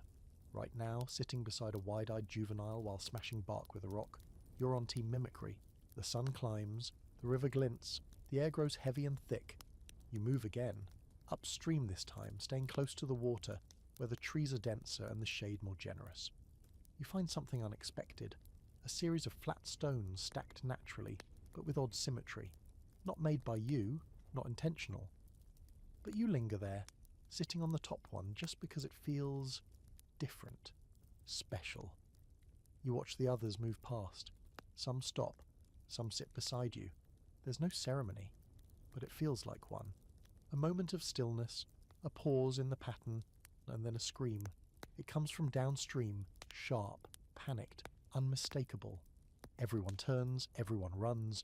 You don't know who screamed, but it doesn't matter. The group bolts toward the sound, feet slamming into dirt, branches slapping faces, adrenaline replacing reason. You reach a bend in the river and see it. A young male in the water thrashing, struggling against the current. A deeper patch, a hidden drop. He slipped. Without thinking, two others rush in. One grabs his arm, the other nearly goes under herself. There's chaos, splashing, screeching, water everywhere. But somehow, against all odds, they pull him free. He collapses on the bank, coughing, gasping, alive. You all stand there panting, wet, eyes wide. And then it happens again. That silence. The heavy communal kind. No words, just presence. This isn't just survival anymore. This is protection, risk, rescue. Another early sign of empathy, maybe even heroism. As night approaches, the group stays close to the river. You nest in a tree again, body aching, mind alive.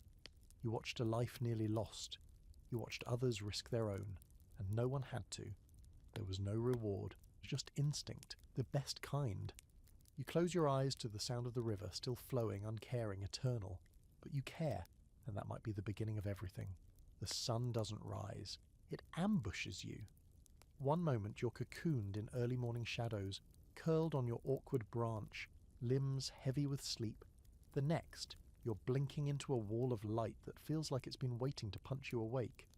You squint, grumble under your breath, though technically you don't have words to grumble with, and stretch until your joints sound like dry sticks snapping.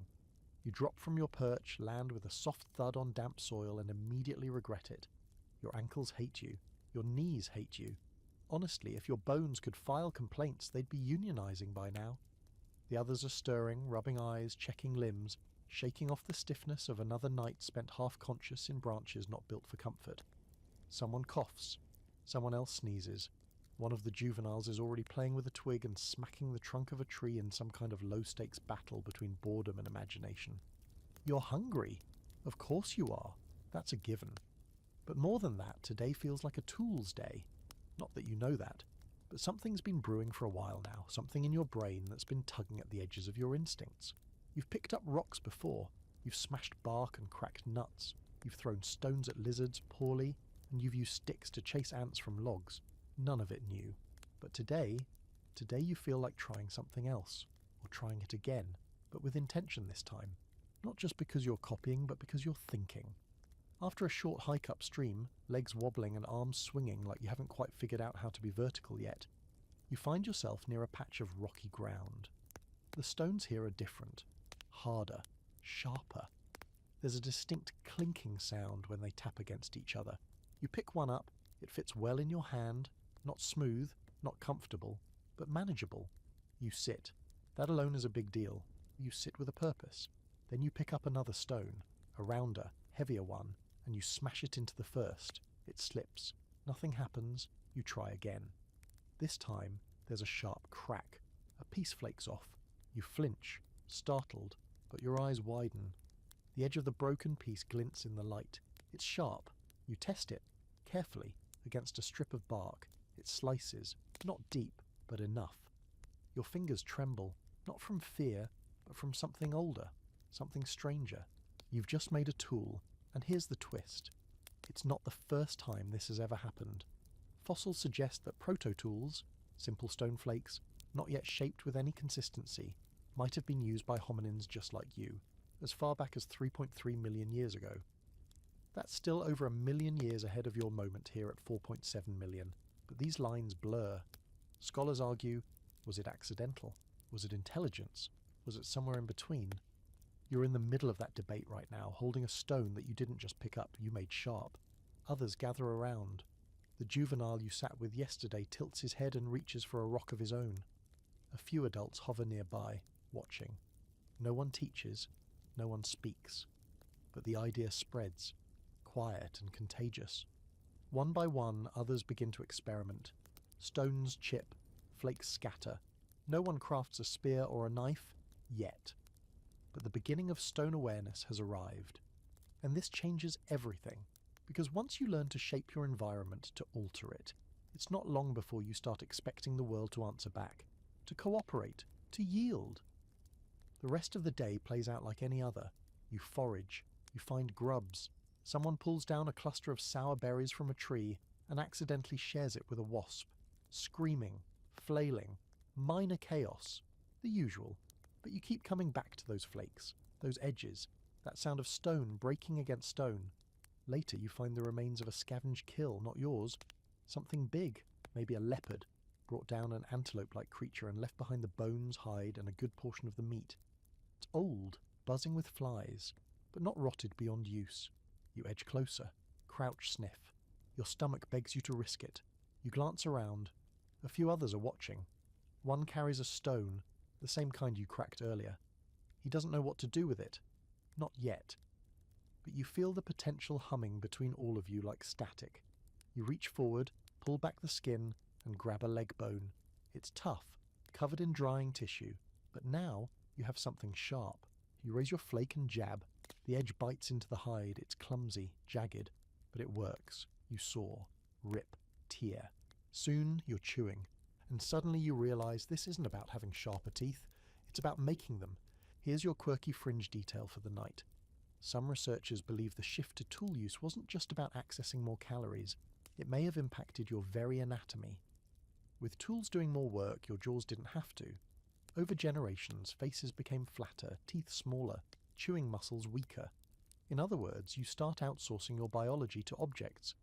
You spend the rest of the afternoon around the kill site. The group feasts, not a feast in the modern sense, but a true caloric win. Fat, protein, the stuff that makes brains grow. The juvenile you watched earlier now holds a flake of his own. He stares at you as he uses it to poke at a tendon. It's not elegant, but it's a beginning. As the sun sinks, you settle near a tall tree with a wide, comfortable fork in its trunk. You climb up, higher than usual, and watch the group below. Some sleep, some groom. The old male, ever loyal to his sore back and aching joints, groans as he climbs just a few feet off the ground before settling in. In your hand, you still have your flake. It's crude, ugly even, but it exists. And the strange part, you feel proud, not in words, not in thoughts, but in your bones. Because today the world became just a little bit less wild. You chipped off a piece of it and made it your own. The flake is still in your hand when you wake. That sharp, chipped sliver of stone, cool against your palm, still carrying the weight of yesterday. It isn't beautiful, it's not symmetrical or clever, but it did something. And now, even half asleep, belly rumbling and back twisted from a bad angle in your tree nook, you clutch it the way someone might hold on to fire in the snow. Carefully, desperately, like it means something more than it did yesterday. Around you, the group begins to stir.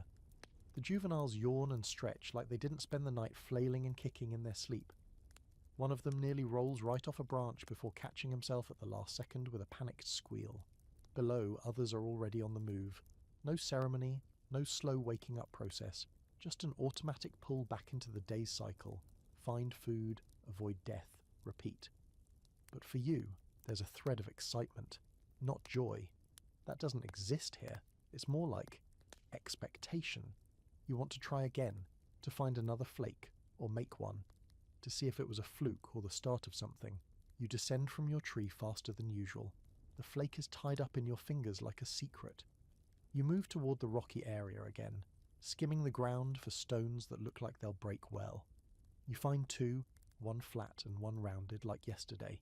You sit, smash, miss, try again, crack, a flake chips off, then another. You're getting better, not much, but enough that you feel a shift. Your hands are starting to remember the motion, that rhythm of striking and breaking, of force and angle. These are not just accidents anymore, they're repetitions, habits, practice. Here's the evolutionary fun fact of the day. The process of shaping tools didn't just change the world, it changed brains. Toolmaking activates parts of the brain associated with planning, motor control, and even social learning. So every time you chip stone with purpose, you're not just building tools, you're building yourself, quietly, subtly, one flake at a time. Later that morning, you catch one of the young females watching you. She approaches cautiously, crouching nearby. You hand her a rock. She mimics your strike, clumsy, off angle, but she gets a flake. Her eyes light up.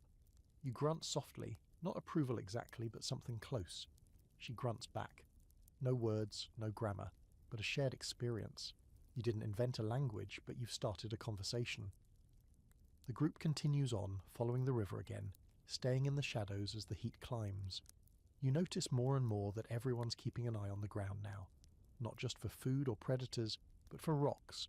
They're noticing what you noticed. They're picking them up, touching them, testing. You've started something. Midday brings a small discovery, a half-rotted log, hollowed out by ants, lying beside a tree. You know what to do with this. So does the juvenile who used a stick days ago to fish for bugs. This time, he grabs one of the flakes, your flakes, and stabs it into the log. The wood splits. Ants swarm out. He backs off, grinning with teeth too big for his face, and dives in. It works.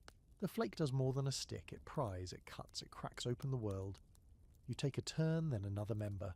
The log becomes a buffet, alive, wriggling and slightly horrifying, but protein is protein, and no one's above crunching their way to survival. Even the old male, slow and grumpy, gets in on the action, using a flake with clumsy hands but decent results.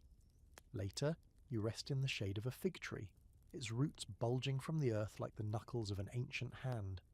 You sit there, tired but wired. One of the juveniles tosses a rock up and down, drops it, picks it up again, drops it again, then tries to hit another with it. No success, but he's trying. You're watching culture unfold in real time. Now let's talk about the other side of all this, the social cost. Because with tools comes something else, hierarchy.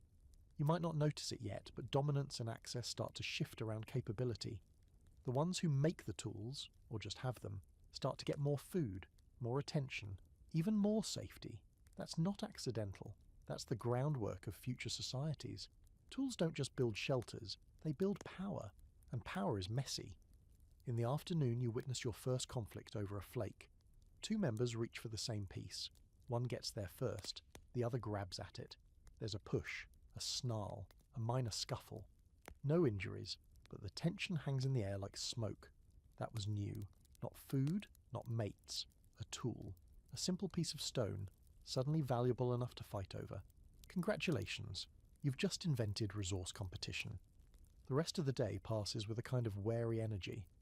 The group is fed. Ants, roots, a few crushed fruit pods, but no one's relaxed. Everyone's alert, watching. Not just for predators, but for each other. You begin to understand something critical. Survival here isn't just about nature anymore. It's about you, about your choices, your hands, your rocks, your group. The stakes are shifting, and with every tool flake you're writing a new rulebook that no one's agreed on yet. Here's your open, scholarly debate of the day. How early did teaching begin? Most researchers believe that, for a long time, hominins learned through observation alone. No real teaching, just modelling.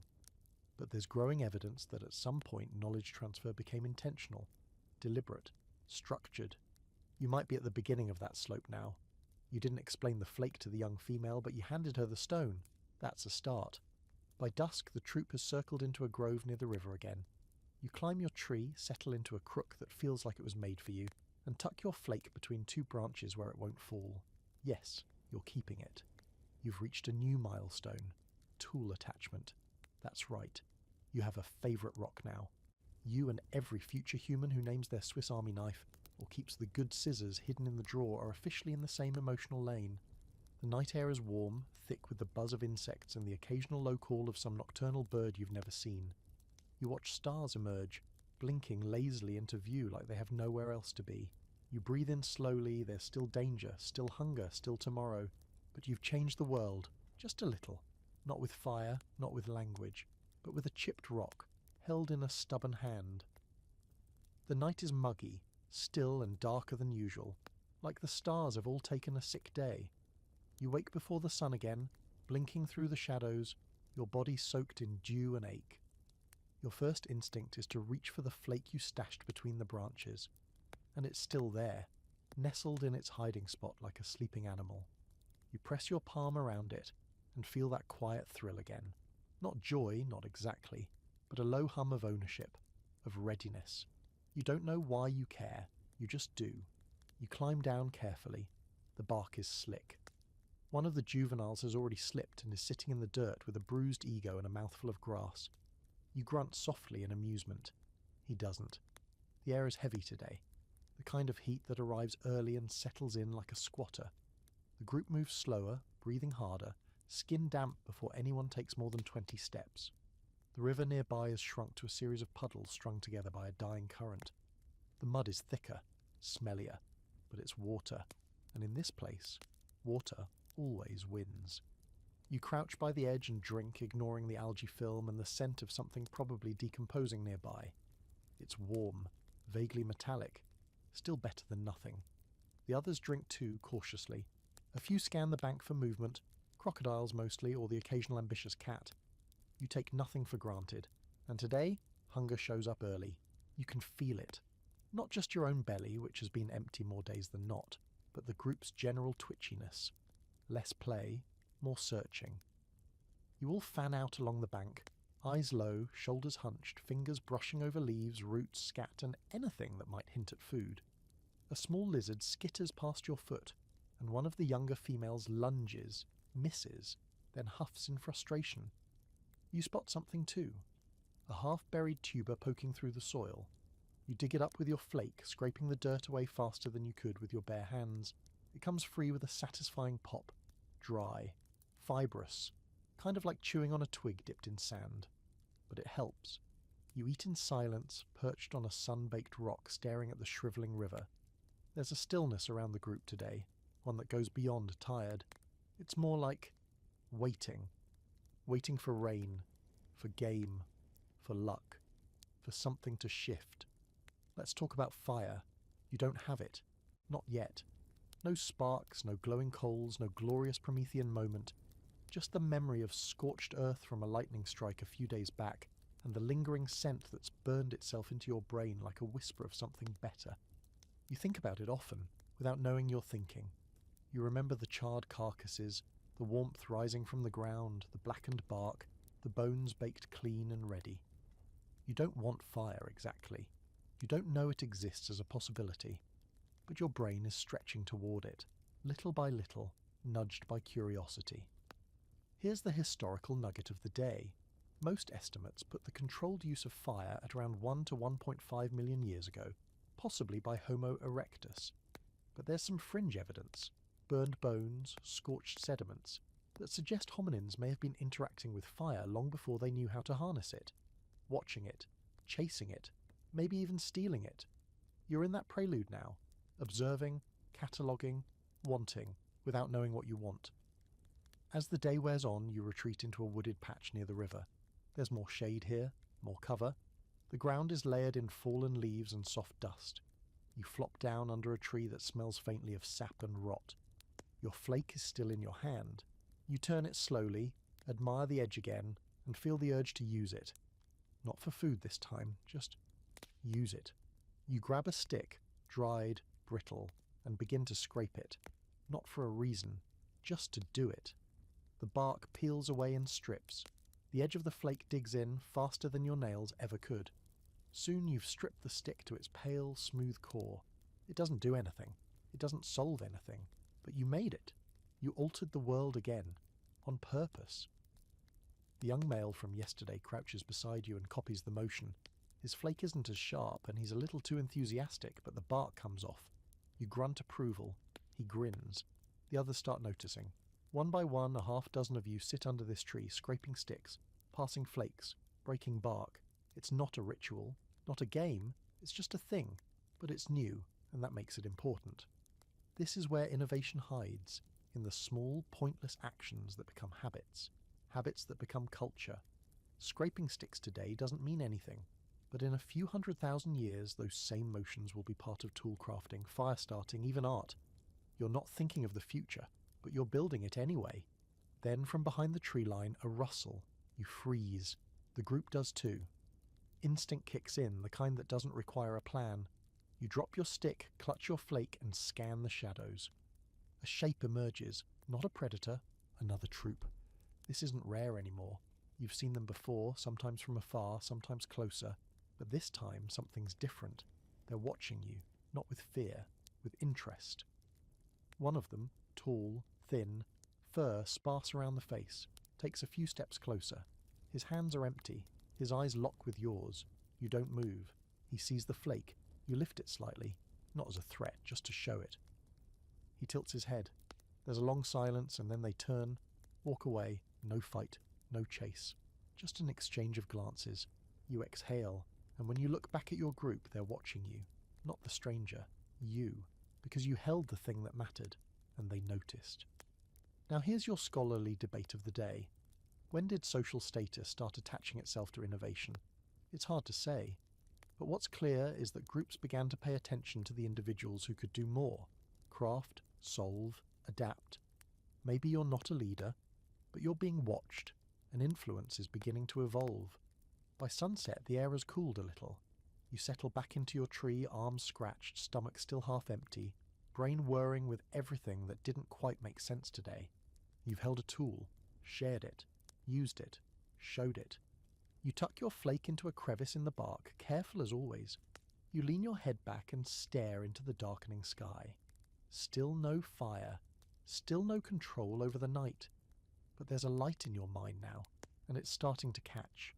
The night is full of teeth, not ones you can see, no glowing eyes or snarling jaws in the dark, but you can feel them all the same, waiting, watching.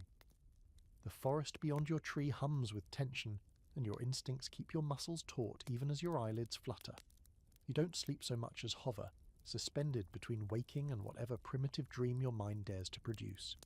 You hear a howl in the distance, long, low, and mean. Not canine, something older, bigger. It doesn't come closer, but the silence afterward is worse. You wake fully before dawn just to make sure you're still breathing. You are. Barely. The others are waking too. The old male is groaning like usual, but quieter today, his eyes flicking toward the horizon. The juveniles cling tighter to their mothers. There's a strange shared pause before anyone climbs down. No one wants to say it. No one can, but everyone feels it. Something's hunting. When you finally drop to the ground, it's like stepping into someone else's territory. The air is wrong. There's a sharp scent in it, subtle but unmistakable. A chemical cocktail of fear, blood, and the hint of death that always rides the wind ahead of predators.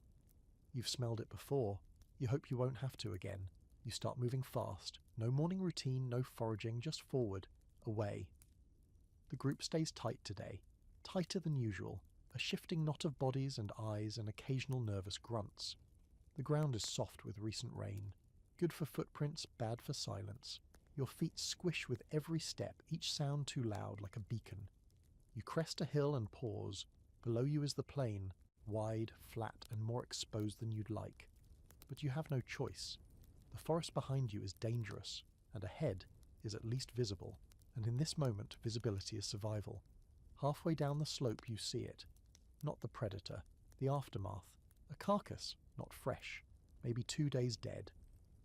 Ribcage cracked open, skin peeled back like old bark, flies everywhere. You move in cautiously. Whatever did this is probably full by now, but you keep your head on a swivel. You recognize the victim, a large ungulate, antelope-like, bigger than you, fast, but clearly not fast enough. The bones are scattered, the hind legs are intact, and your eyes are drawn immediately to the long, thick femur. You have your flake. You crouch beside the carcass, heart still racing from the earlier tension, and place the flake against the joint. You press, twist, slice. It takes time, and you're not the only one watching. The others start gathering. No one interrupts, no one helps, but they see what you're doing, and their eyes say it all. This is new. Eventually you crack the bone. It doesn't break neatly. You smash it with a rock, not your flake. It's too delicate. The sound echoes across the plain, bold, reckless, but effective. The marrow spills out slick and rich, and you scoop it into your mouth like liquid gold.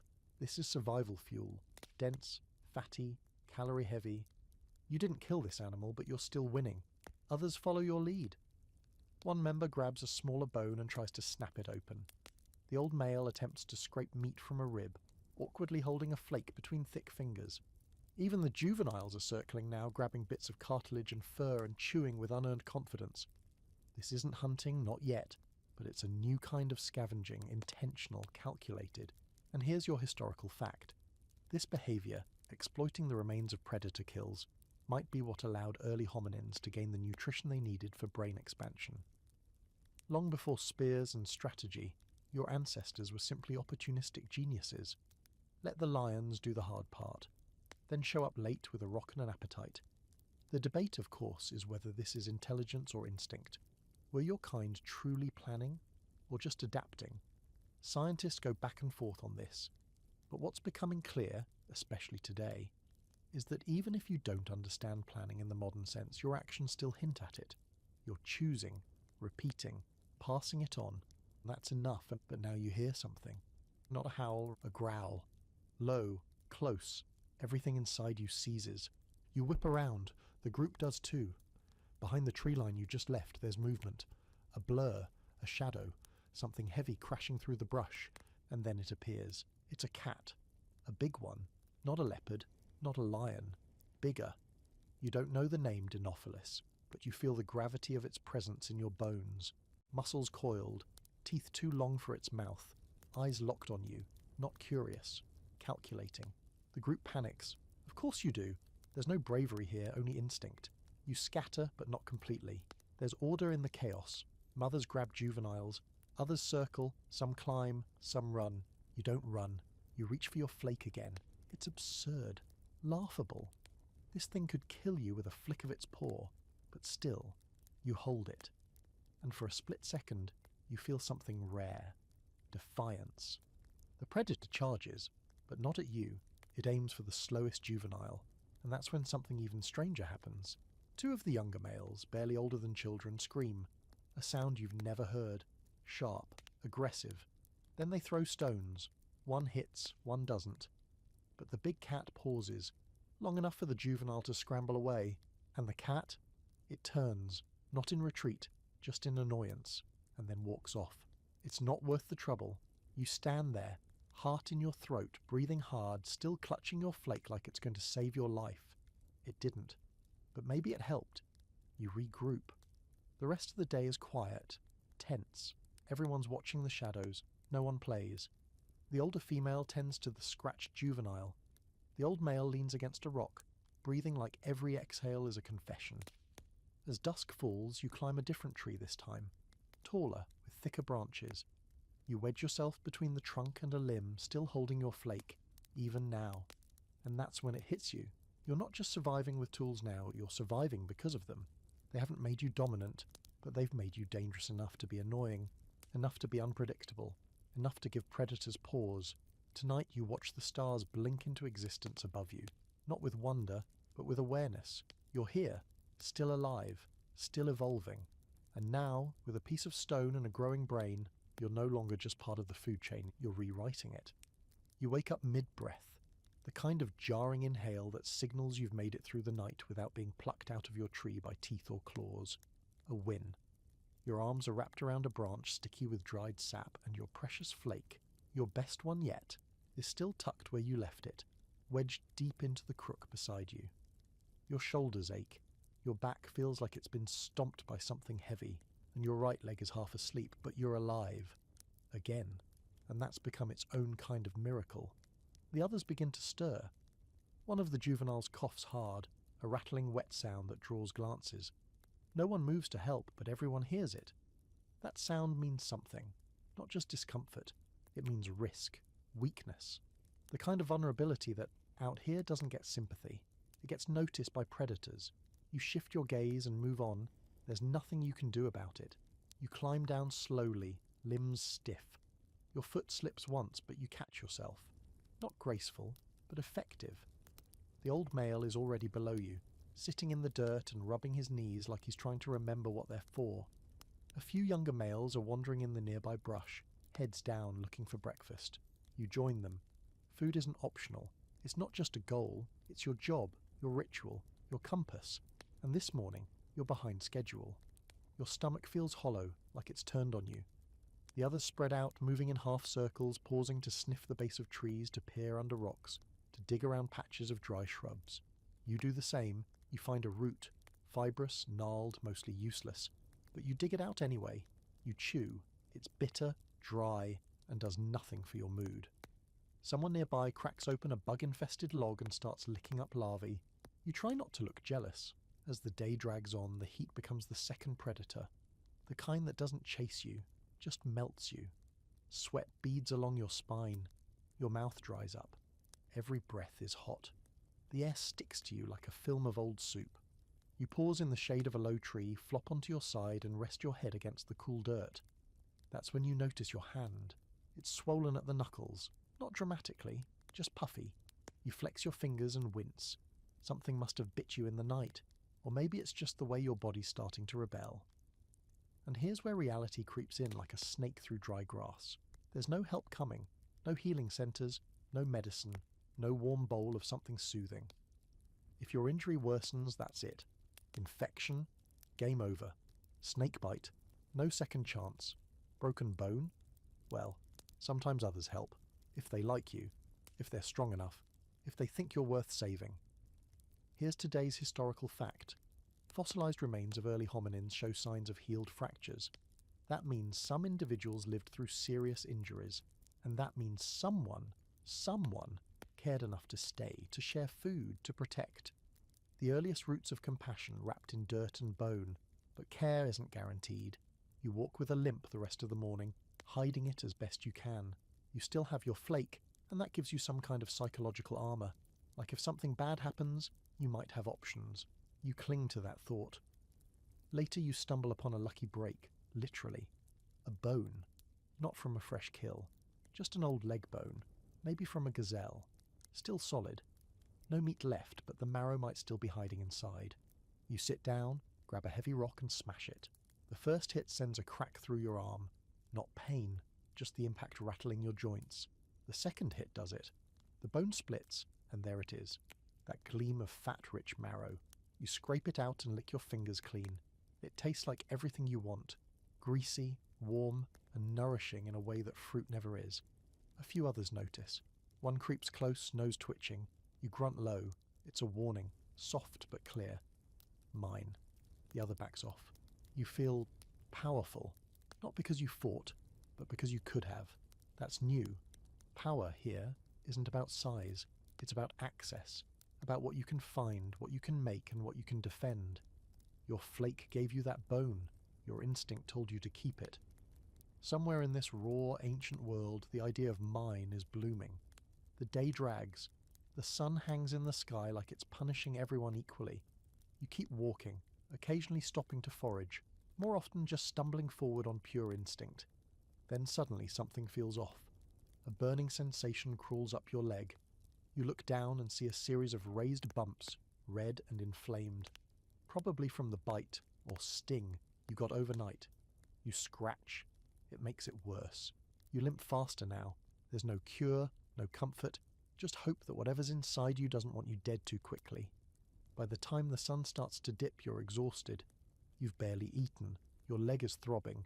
Your hand is swollen, and your stomach is threatening mutiny. You find a tree, not the best one, but one with a low, wide branch, and climb it with a wince in every limb. You sit there, looking out over the plain. The horizon glows orange, fading into purple. Somewhere far off, a herd of grazing animals kicks up dust as they move. You smell smoke. Not fire nearby, just the faint trace of something burned, carried on the wind. And again you think of it, that magic thing you don't understand. Fire, how it warms, how it protects, how it cooks. You don't have it, but you want it, or rather, your brain does. Here's your quirky fringe theory for the evening.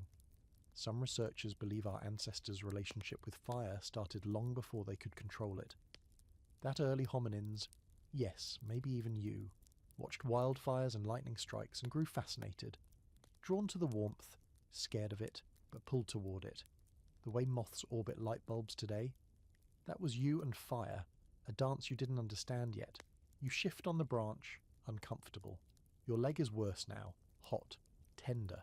You close your eyes and breathe, and that's when something brushes your arm. Your eyes snap open, heart pounding. It's just the young female from earlier. She climbed up beside you. She doesn't say anything, obviously, but she leans against the trunk nearby, close enough to share warmth.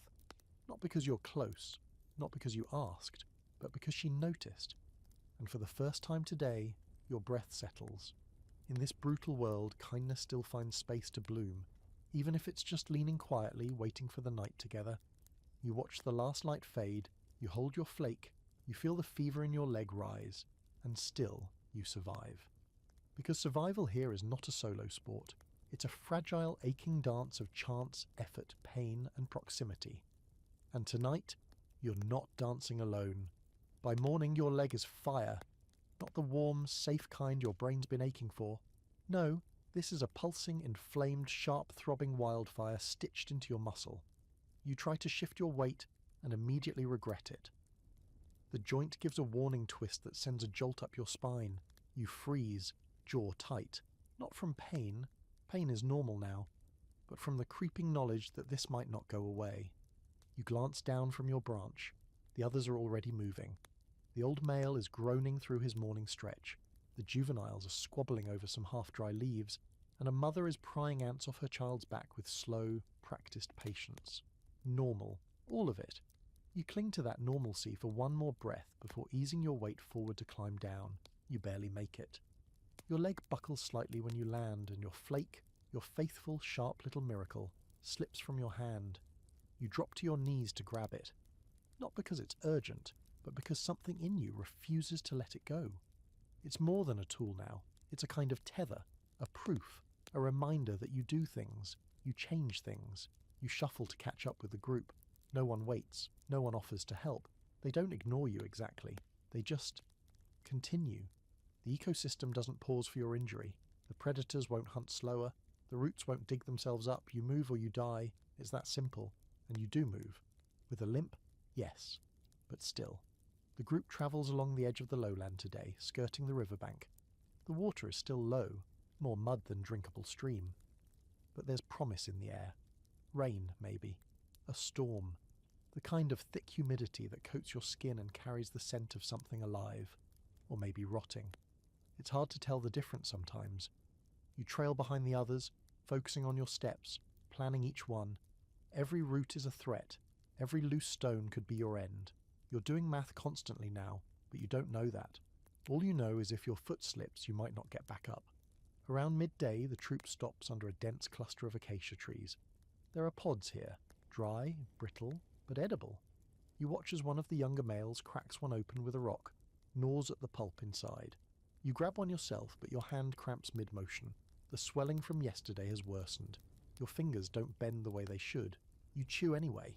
The pod tastes like dust and tree sap. You swallow hard. You take another and another. The calories don't matter to your taste buds. They matter to your blood, your bones, your fevering muscles. You feel faint, but not from weakness, from fighting to stay upright on a leg that wants nothing to do with you. That's when the old male grunts and tosses a pod your way. It hits the dirt near your foot. You look at him. He's not looking back. He's already chewing his own share, but he threw one extra. That's how help works here. Quiet, wordless, transactional, maybe, but real. You eat it without thanks. You don't have words for that anyway. Here's your scholarly question of the day. When did altruism really begin? Fossils show signs of care, healed injuries, long-term disability. But was that love? Social structure? Obligation? We may never know. But moments like this, where one injured hominin gets a bit of food from another, are the bones those debates are built on, and you've just lived one. The afternoon brings a movement again. A distant sound drives you forward, a low rumble, deep and rhythmic, thunder, or the footsteps of something massive. You can't tell, neither can the others, but either way, no one's taking chances. The group picks up pace. You don't. You fall behind. The terrain shifts again, less flat, more uneven. You're crossing old roots, washed out ditches, patches of brittle grass that snap with each step. You use a branch as a makeshift crutch. It's not perfect, but it gives you leverage. Your flake is tucked under your arm now, your only possession, clinking softly against your ribs as you walk. Suddenly your foot lands wrong, and you go down, not far, just a collapse into your side, but it knocks the wind from you. You grunt, roll onto your back and stare at the sky. No one stops, not immediately, but then someone does. The young female from before, the one who shared your tree, circles back. She pauses near your feet, looks down, waits.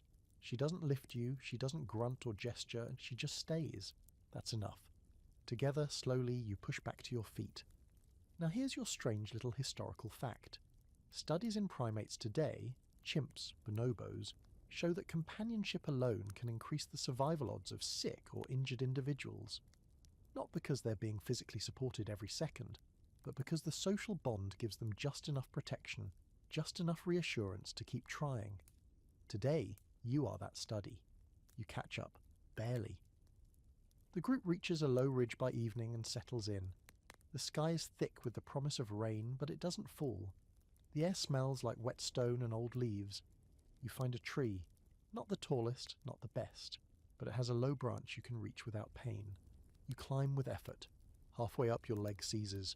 You pause, breathing fast, eyes wide, but you keep going. You wedge yourself into a fork near the trunk and sit heavily. Everything hurts. Every nerve in your body is screaming. Your breath is shallow. Your vision swims. The fever is worse now, a slow boil that's cooking you from the inside out. You grip your flake. You close your eyes.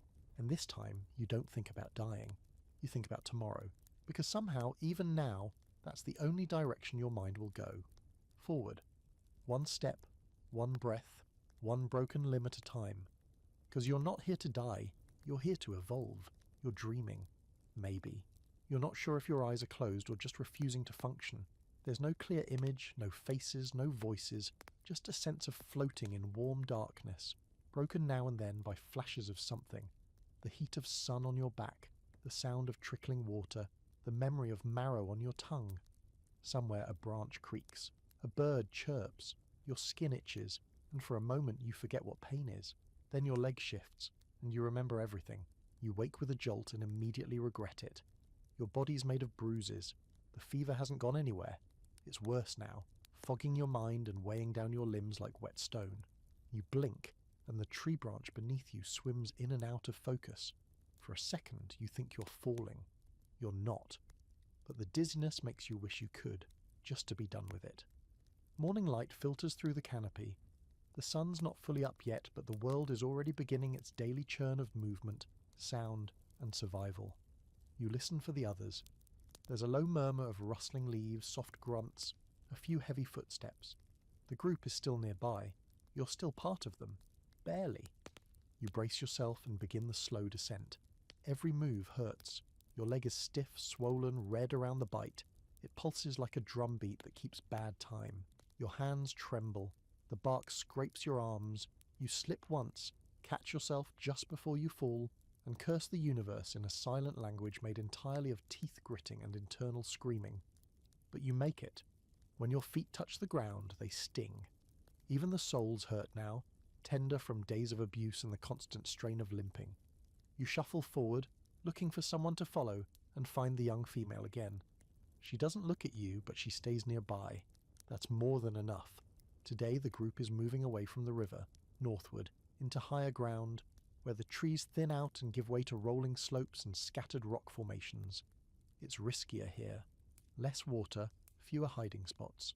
But the predators aren't as dense and the visibility buys you time. You limp behind the others, every step a calculated effort not to scream. The old male glances back at you once. You're not sure if it's concern or annoyance. Maybe both. And then something unexpected happens. One of the younger males, usually more interested in smashing rocks than noticing people, breaks off from the group, heads back toward you, and drops a rock at your feet. A flake. It's not yours. It's better. Sharper. Cleaner edge. You pick it up with shaky hands and hold it like a gift. Because it is. You grunt softly. He grunts back. Nothing flowery, no long speech, but it's the closest thing to a thank you you've ever managed, and it lands. Here's your anthropological moment. Social cooperation didn't come from nowhere. It didn't erupt fully formed with fire circles and cave paintings. It began like this, in moments of shared instinct, of unspoken aid. The idea of mutual interest is older than words. Your injury isn't just your problem.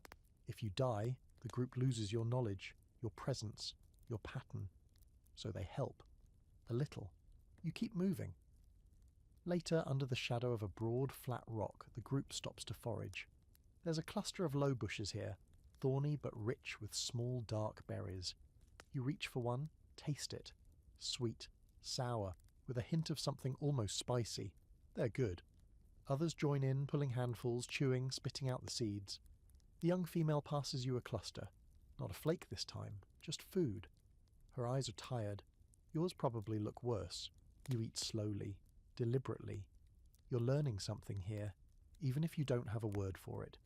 That survival isn't just biological, it's social. This moment, this cluster of beings all deciding silently not to let each other die, that's a revolution in fur and sweat. But not everyone is thriving. The juvenile who coughed yesterday sounds worse now. He wheezes as he moves, his breath coming in quick, shallow bursts. His fur is damp with sweat. His eyes dart constantly. Fear, maybe. Or fever. You know the look. By midday he collapses. He's not dead, but he's out of the game. Curled in a patch of shade, limbs trembling, unable to rise. His mother stays beside him, pressing her body close, her face expressionless but her presence constant.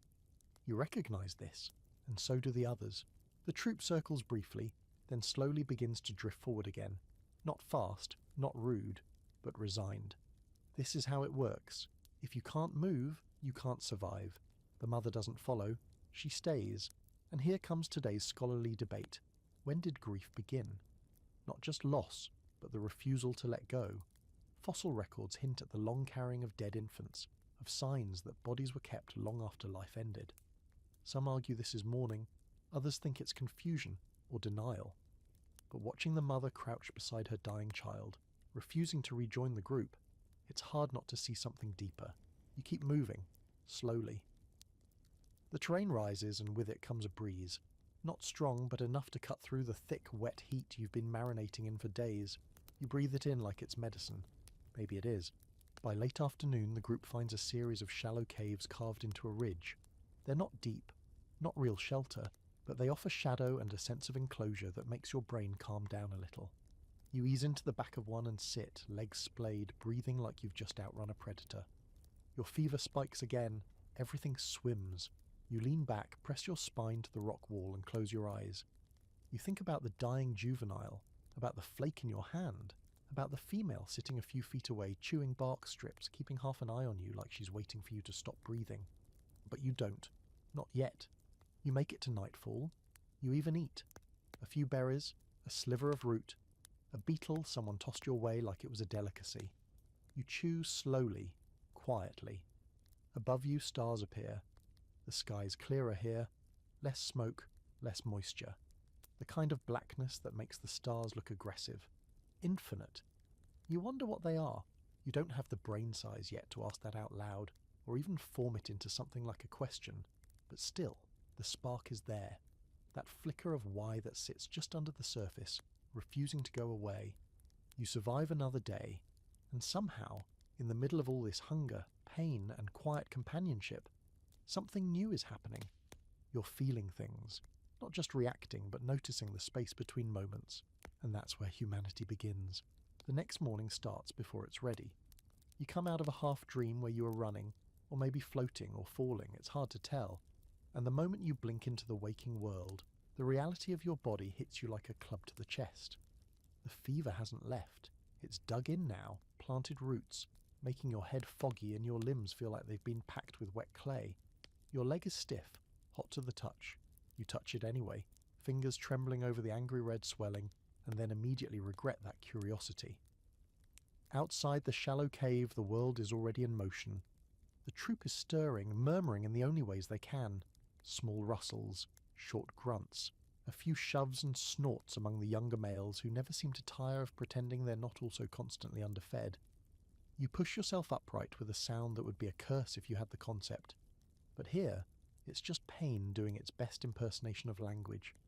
You manage to hobble out of the cave leaning heavily on a stick you've stripped bare over the last few days. It's not elegant, it's barely functional, but it's yours, and it does the job. You spot the young female, your accidental shadow these last few sunrises, already up, gnawing on a root and staring into the distance like she's trying to predict the next disaster. She doesn't speak. You don't either. But she watches as you limp by. That's something. The group moves soon after. You follow, of course, slower than everyone else, the gap between you and the main cluster growing like a crack in the earth. No one stops you, no one waits, but no one pushes you out either. That counts. You pass the place where the mother and dying juvenile stayed behind yesterday. The spot's empty now. No blood, no bones, no evidence, just absence. And you don't ask what happened. You don't have to. That's the thing about life here. It's loud when it's loud and silent when it matters. You cross open ground again.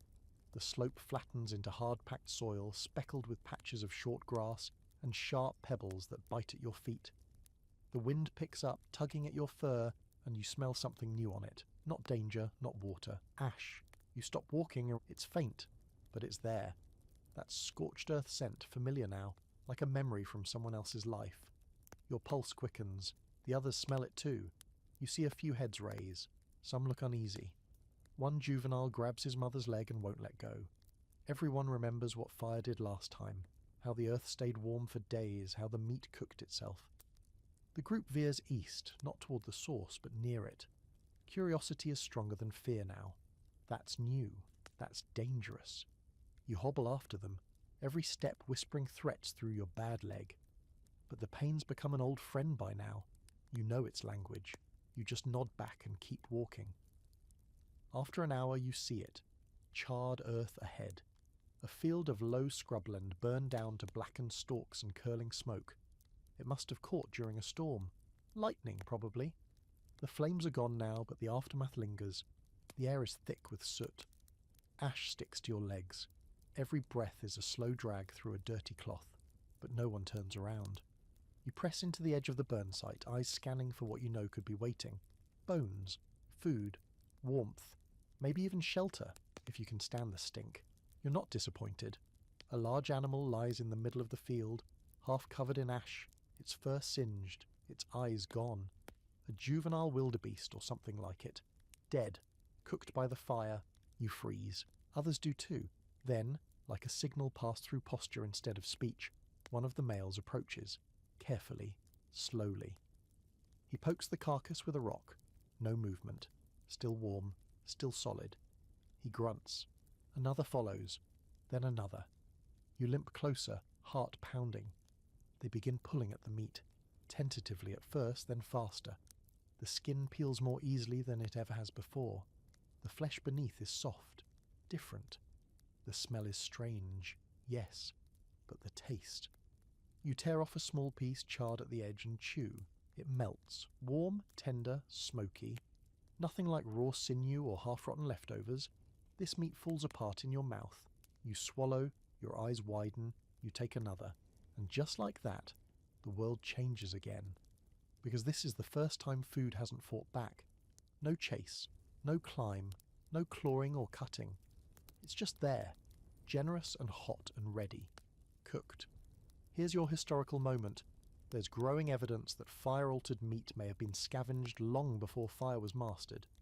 Your kind, way back now, likely stumbled upon burned carcasses after wildfires and realized, maybe not consciously but certainly effectively, that this stuff was better. Easier to chew, easier to digest, more calorie-dense. This could be one of those moments. The group eats like they've never seen food before. Some pull large strips free, others gnaw at the bones. A few fight over a juicy chunk near the ribs. You don't fight. You can't. But you eat. And that alone is a miracle. Your stomach, traitorous and empty for days, begins to accept what you're giving it. It grumbles, then settles. You feel not full, but something close. You lean back in the soot, belly warm, head spinning from heat and protein, and the faint knowledge that you just lived through something important. But then comes the crack. Not from your body, from the sky. Lightning, one flash, then two, then the low, crawling rumble of thunder. You all freeze. Fire is a gift. Fire is a god. But fire is also death. No one runs, but the tension in the group is instant. You rise slowly, your stick wobbling under your weight, and start moving again, back toward cover. The rest follow. No words, just instinct. As the rain begins to fall, thick, warm, soaking, you stop beneath a low ledge and watch the burned field begin to hiss. Smoke rises, the carcass disappears behind steam, the fire is gone, the meal is done. But you carry the memory. You've just eaten cooked meat. You didn't plan it. You didn't make it happen. But now that you've tasted it, you will remember. You will search for it again, and eventually, someday, your kind will make it on purpose. Tonight, you lie on damp earth beneath a rocky overhang. The fire's gone, but the scent clings to your fur. You feel stronger, not healed, but closer. You close your eyes with the warmth still lingering in your chest, and for the first time in many nights, sleep comes easily.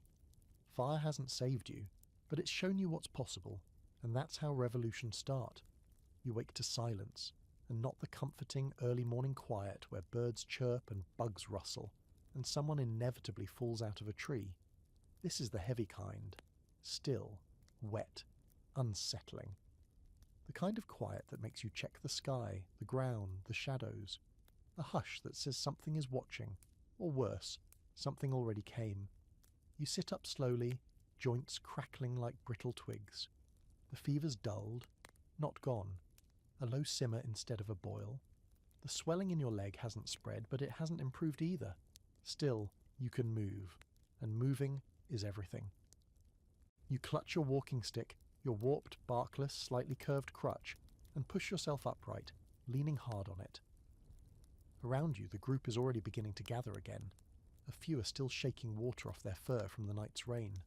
The old male sneezes twice, snorts like he's blaming the weather for his entire life, then lumbers off toward a cluster of shrubs. The younger ones look restless, hopping in place, throwing small rocks into puddles, one even chewing on a stick like it wronged him personally. The carcass from yesterday is gone, either melted into the mud or dragged off by something bigger than you. You don't go back to check. What mattered wasn't the animal, it was the heat. The fire did something to the meat, to the experience, to you. Now you know the difference, now you'll always know. The troop starts moving. The rain's broken the air, cooler now, washed clean of soot and sweat and old fear. You fall into step at the rear, your leg protesting every dip and rise in the terrain. But you walk, one slow step after another. The young female appears at your side again, not saying anything, not even looking your way, just being there. You don't think about it anymore, you just count on it. The landscape changes as you travel, a slow transformation from open burnt plains to scattered stones and tougher vegetation. Thorny bushes, low trees with narrow leaves, more insects, fewer fruits. It's not ideal for foraging, but it offers cover, and right now everyone's more interested in hiding than eating. You spot prints along the way, large, three-toed, deep in the mud, not lion, not leopard, something heavier. One of the younger males steps right into one and pauses to stare at it like it might still contain the animal. Then he shrugs and keeps walking. Around midday the group slows. There's something ahead. You smell it first, metallic, raw, thick. The unmistakable scent of blood. Not old, fresh. Everyone stops scanning the terrain. No one moves. You crouch low, bracing your weight through your stick, and peer through the brush. Then you see it. Another carcass, not burned this time, killed, and not by you. A zebra-like animal, striped and massive, collapsed on its side with puncture wounds across the neck and flank. Blood pools thick around it. You don't see what brought it down, no predator in sight, but the kill is recent. The body still steams, still twitches. This is someone else's meal, but it's unguarded, and for now. The old male moves first. He's lived long enough to know that hesitation gets you nothing. He steps forward, reaches for the hind leg and tugs. No reaction, no ambush. He grunts. The group follows. This isn't like the fire-cooked gift from yesterday. This is raw, gamey and risky. You all know that. But the rain flushed the forest of easier meals. You're hungry again. You always are. You approach, heart pounding, not from fear this time, from memory, from hope. Because now that you've tasted meat that wasn't cold and stringy and hard to rip, everything raw feels like a step backward. But still, you eat. The flake in your hand works better than ever. You've sharpened it more since yesterday, scraping it against a harder stone until the edge gleamed. You use it to slice at the tough hide, opening the belly to find the rich parts first. Others are doing the same. No real fighting, but definite pushing. Everyone wants in. You gnaw at liver, heart, the parts that come out easily and don't require much chewing. You chew until your jaw aches. The protein hits you fast, sharp and dizzying, like caffeine for someone who doesn't know what that is. Your head clears, your muscles twitch. You feel alive in a way that raw plants could never give you. But the moment is short, because this isn't your kill, and whoever made it is coming back. The first sound is distant, a low, vibrating growl. You freeze, then the rustle, branches breaking, then the silhouette, massive, feline, gliding through the brush like water with muscles. A saber-toothed cat, not Dinophilis this time, bigger, meaner. Smilodon maybe, you don't know its name, but your body knows exactly what it is. Panic erupts, but not blind, not like before. You all move fast, yes, but together. Some scatter wide, others loop behind trees. The juveniles climb, even the ones still weak from fever. One grabs a sibling by the arm and yanks him up just in time. The old male bolts faster than you've seen in weeks. And you? You run too. Sort of. It's more of a hop-limp-drag situation, but adrenaline smooths out the details. You clutch your flake, your stick, and your breath. The cat doesn't chase you. It goes for the slowest. It almost catches one, but the youth darts under a fallen tree trunk and vanishes. The cat roars. You don't look back. Eventually the group regathers, scattered and breathless under a new patch of forest. Everyone's present. No one dead, just bruised, cut, shaken. You all sit in silence, and then something amazing happens. The young male who had helped you before holds up his flake, bloodied from the carcass, and shows it off. Not dramatically, just a low gesture, a flex, and the others notice. They respond with grunts. One mimics his grip. You realize something. Tools aren't just for function anymore. They're becoming status. Bad leg or not, flake or not, you're now part of that culture. You invented nothing, but you used it. You survived with it, and that matters. Here's your scholarly debate for today. When did symbolic thinking begin? Not just using tools, but understanding their meaning, how objects reflect identity, rank, memory. Some say it started with cave art. Others argue it began with gestures just like this. A flake held high, a reaction earned. By nightfall, the group settles in a circle around a shallow pit. Not dug, just natural. It's damp, cool, and feels safe. No one builds a fire. You can't yet. But someone places their flake beside them on the ground like a treasured item. You do the same, and you all sleep like that. Together, armed, awake in your dreams, and dreaming maybe of what might come next. Morning breaks without permission. There's no gentle easing into the day, no slow rise of bird calls or golden light dripping lazily through the leaves. Instead, you're yanked awake by the cold, the kind that slips under your skin, bypassing muscle and bone, and settles directly in your spine. Your first thought isn't hunger or fear or even pain. It's that you want fire, not the idea of it, not the memory of charred meat or the comfort of smoky heat. You want actual fire, in front of you, around you, inside you if possible. You want it not just to survive, but to change something, to make this sharp-edged world a little softer. But all you've got is damp breath and a dull ache in your hip. The others are already stirring. Some stretch, others scratch. A few pick lazily through the grass, searching for anything remotely edible. There's less talking today, or whatever you'd call the mix of grunts, coughs, and non-committal eye contact that passes for communication here. Everyone's tired. Maybe it's the cold. Maybe it's the near-death sprint from yesterday. Maybe it's something deeper, something wordless. The creeping realization that survival is a never-ending job. You sit up slowly.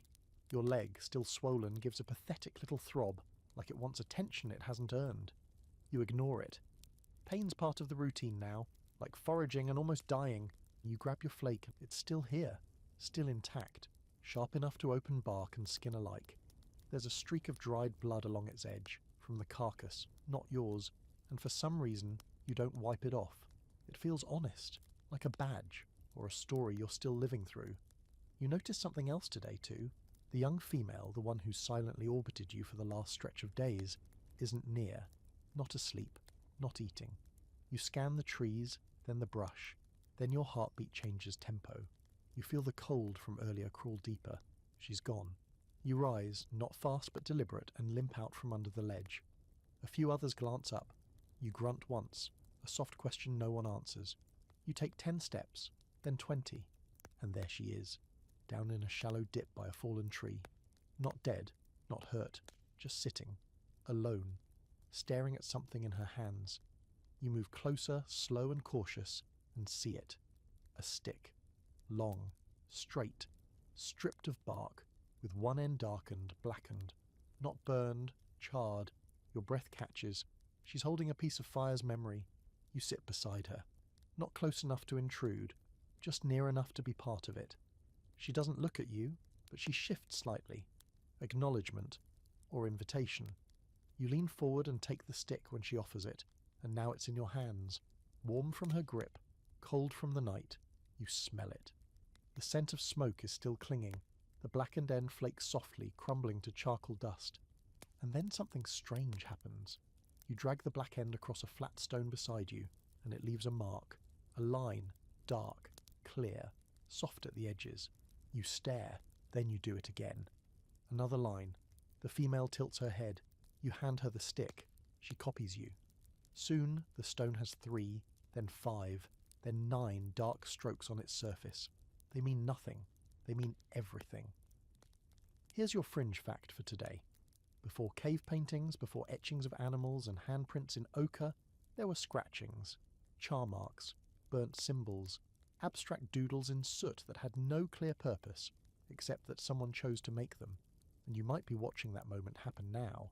Symbolic behaviour doesn't arrive all at once. It creeps in through play, through pattern, through boredom and curiosity. You and this female aren't inventing language or religion, you're just marking. But that in itself is profound. Eventually the others notice. The young male who showed off his flake yesterday is the first to wander over.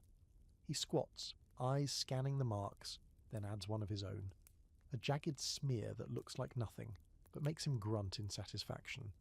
Soon another joins, then another. It's not a ritual, not yet, but it's something shared, something not about food or fear, just creation. And here's the twist. While you draw, you forget, just briefly. You forget the cold, the pain, the missing fire. You even forget the ache in your leg, because your mind is full of lines, of shapes, of what it feels like to make a mark and know it might stay after you've gone. But survival waits for no artist. The grumbling of stomachs returns. The hunger creeps back in like a draft beneath a door. Eventually someone stands. Then another. The makeshift art session dissolves. The group drifts toward the forest edge, where greener trees hint at possible fruit or tubers. You join, stick still in hand. The morning is spent foraging again, though the pickings are slim. You find bark, beetles, a nest of pale grubs under a rotting log. You chew slowly, not because you're savouring them, but because your jaw is sore. You hear others cracking open nuts. One young one scrapes bark with a dull flake, extracting sap. Another tries to pry something from a tree with a stick too short to be useful. It's clumsy, awkward, and completely human. You return to the art stone by mid-afternoon. It's still there. The marks haven't faded. You sit beside it, alone this time, and add one more line, just because. Then something catches your eye. A piece of stone, different from the flakes you use, smoother, lighter in colour. You pick it up and, on impulse, drag it across the same rock. It leaves a faint streak, not as bold as charcoal, but still it marks. You sit there, switching between the burnt stick and this soft stone, making lines, circles, even a jagged triangle. There's no audience, no purpose, just you. But in that moment, for the first time, you feel not just alive, but aware. You're aware of yourself, of your ability to affect something outside of you in a way that might last. And that awareness is dangerous, sacred, new. And here's your scholarly debate for today. Does symbolic behaviour define modern humanity? Or is it just one thread in the evolution of consciousness? Some argue that symbolic thinking marks the dawn of culture, ritual, art, memory. Others believe it began earlier, with gesture, mimicry, repetition. Either way, you're in the thick of it now, not surviving, becoming. That night, when the group settles again under a line of wind-sculpted trees, you lie on your side, your flake tucked beneath you, the charcoal stick still clutched in your hand. The stars blink above you like a riddle. You fall asleep not with fear or exhaustion, but with questions. Wordless, shapeless questions. The kind that will one day be scratched into cave walls, sung around fires, whispered in the dark, not because you must, but because you can. The dream that wakes you is made of fire, not danger fire, not roaring through the forest fire. Contained fire, gentle and low, like a pool of orange light cradled by the earth. It's the warm kind, the fire that doesn't chase, but waits. You don't know the word for safe, but if you did, that's what it would be. You're sitting beside it in the dream, holding your flake, chewing cooked meat, and someone, maybe the young female, maybe not, is drawing shapes in the dirt beside you with a charred stick. There's no hunger, no fear, just flickering warmth on your face. When you wake, the sun hasn't risen yet. The stars are still loud in the sky, and the world is cold again. Not the violent chill from 2 mornings ago, but enough to make you curl tighter, pressing into the tree trunk like it might share its warmth if you're patient. Your hands search instinctively for your things. Your flake is where you left it, tucked in the crease of your leg. The stick, now charcoal-coated at one end, rests by your ribs. You clutch both like totems. You don't know why. They aren't food, they aren't weapons, but they are you. Extensions of you. Symbols of how you interact with this unforgiving landscape. The group begins to stir, slowly. No one is eager to move. The old male is up first, as always, because stiffness and age mean sleeping past dawn just equals more pain. The juveniles start picking at each other's fur, grooming for bugs or maybe comfort. You watch them, half slouched, leg still throbbing, but better than yesterday. The swelling is down. The heat in the muscle has faded slightly. Maybe you're healing, maybe not. The young female is up next. She meets your eyes just for a second. Then she looks away. You nod. You don't even think about it. It just happens. That's new. That's communication. Before long you're walking again. Today the terrain changes once more, rising gradually into uneven slopes, with trees spread farther apart and the underbrush thinning to reveal large boulders scattered like ancient forgotten monuments. The air is dry here, thinner and cooler. You move slowly, carefully placing your stick before each step. Your limp is less obvious. That, or everyone's just gotten used to it. Then, in the late morning, something pulls you all to a stop. A sound, high-pitched, rhythmic. You cock your head. It's not an animal call, it's banging. You look ahead. A juvenile male, one of the more restless ones, is kneeling near 2 large rocks. He's got a rounded stone in his hand and is slamming it against a larger slab. Not violently, but with a rhythm. Tap, tap, tap, tap. He stops, flips the hammer stone, tries again.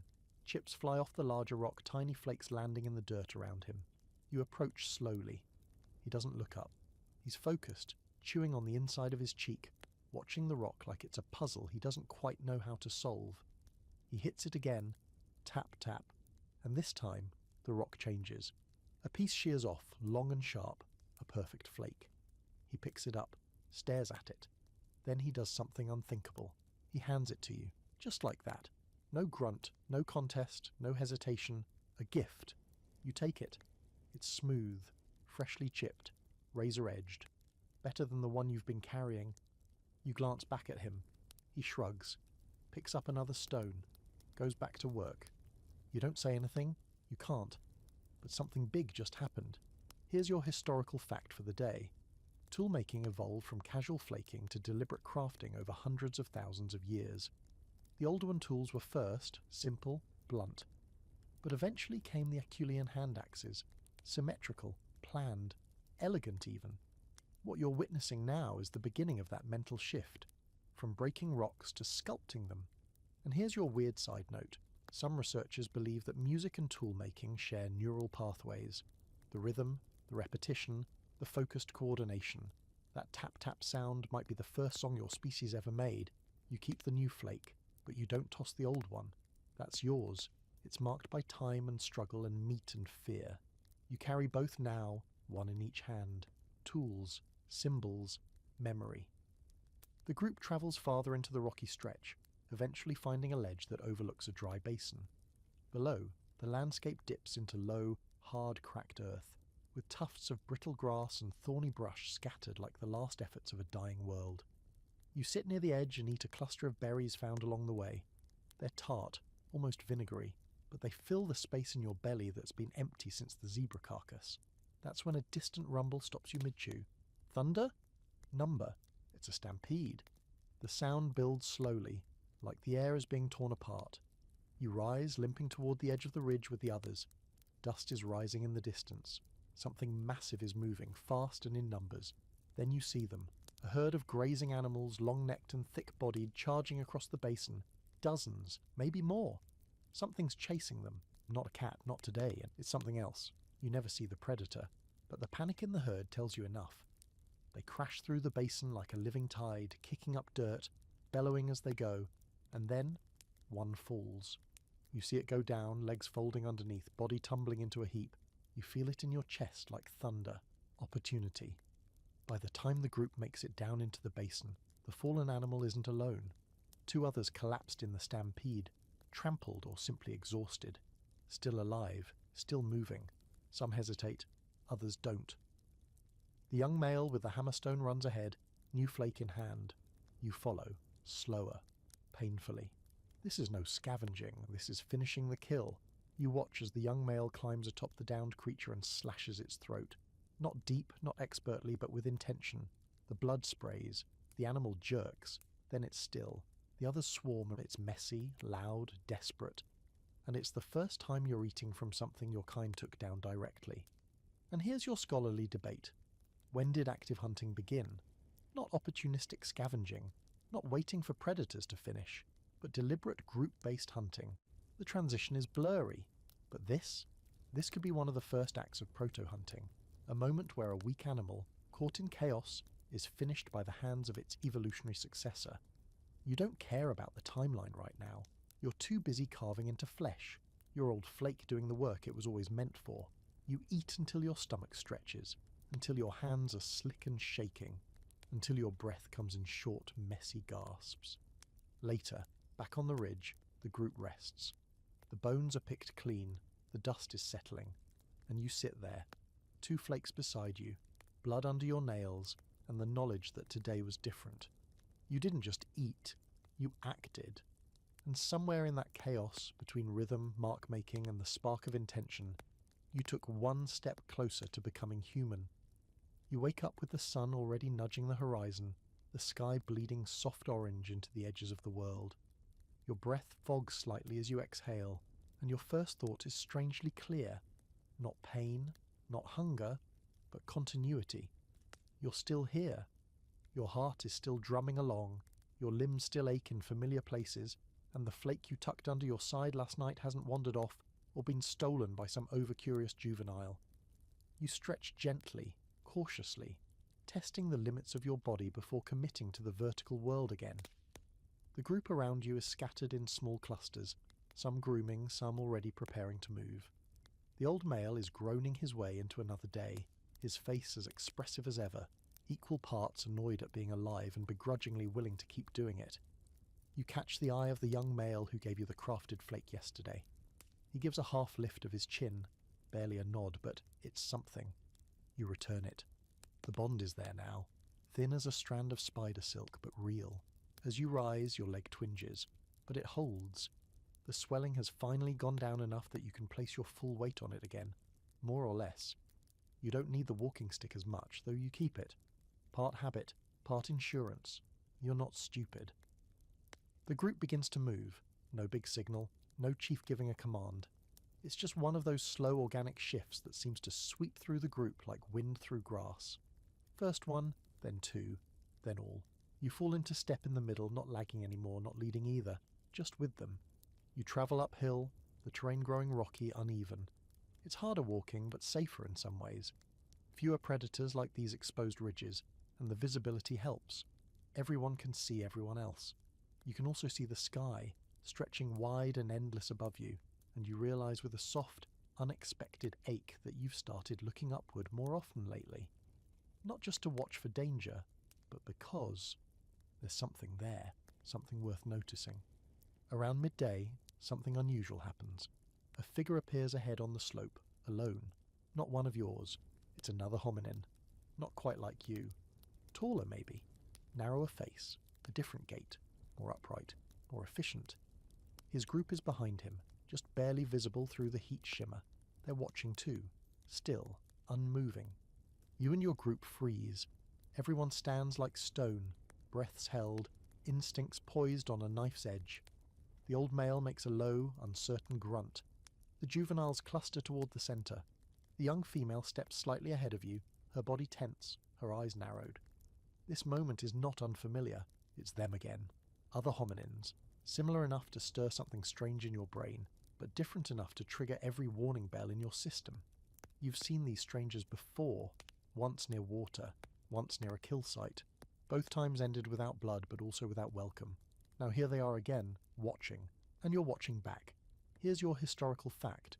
The fossil record shows multiple hominin species coexisting at the same time. Some even shared environments, hunting grounds, watering holes.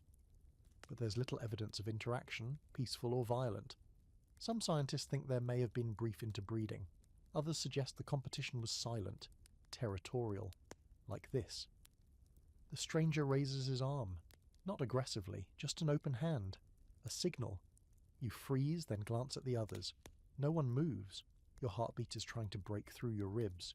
Then, slowly, the stranger backs away. Not fast, not afraid, just deliberate. His group turns, melts back into the landscape. They're gone. The tension doesn't ease immediately, but you feel it start to unravel thread by thread, breath by breath. The old male grunts again, this time more dismissively like he's done entertaining the drama, and turns back toward the path. You continue, all of you. Nothing happened, and yet everything did. That's your open, scholarly debate for today. Did early hominin species share ideas, teach each other, compete for dominance, or did they simply observe and pass like shadows? There's no clear answer, but the space between encounter and action, that pause you just lived through, might be the beginning of something resembling diplomacy. Later, the group finds a spring, small, half hidden by rock, but clear and running, a treasure. Everyone drinks, but slowly in turns, no shoving, no panic. You drink, your hands cupping water that runs down your arms, and it feels like a blessing. You're not just quenching thirst, you're resting, you're remembering. You think of the charcoal stick, of the stone you marked, of the fresh flake you were given, of the meat you helped tear from an animal your kind had the nerve to finish off, of the fire you didn't start but used anyway. You think about that hominin on the ridge, and you begin to understand something unsettling. You're not unique, you're not alone, your group is one of many, and evolution doesn't care who came first, it only cares who adapts. The group beds down early that night, sheltered in a cluster of boulders that form a loose semicircle against the wind. You settle into a groove near the back, your flake pressed against your chest, the old stick resting under your thigh. The young female lies nearby, not touching, but close enough that you can hear her breath rise and fall. You look up at the stars again. They're different here, more of them, or maybe just brighter. The wind carries scents from a far-off fire somewhere deep into the plain. You close your eyes and see it again. The dream fire, safe, controlled, real one day. You believe that now, because it's not enough to survive anymore. Now you want to understand, to mark, to share, to hold on to what matters.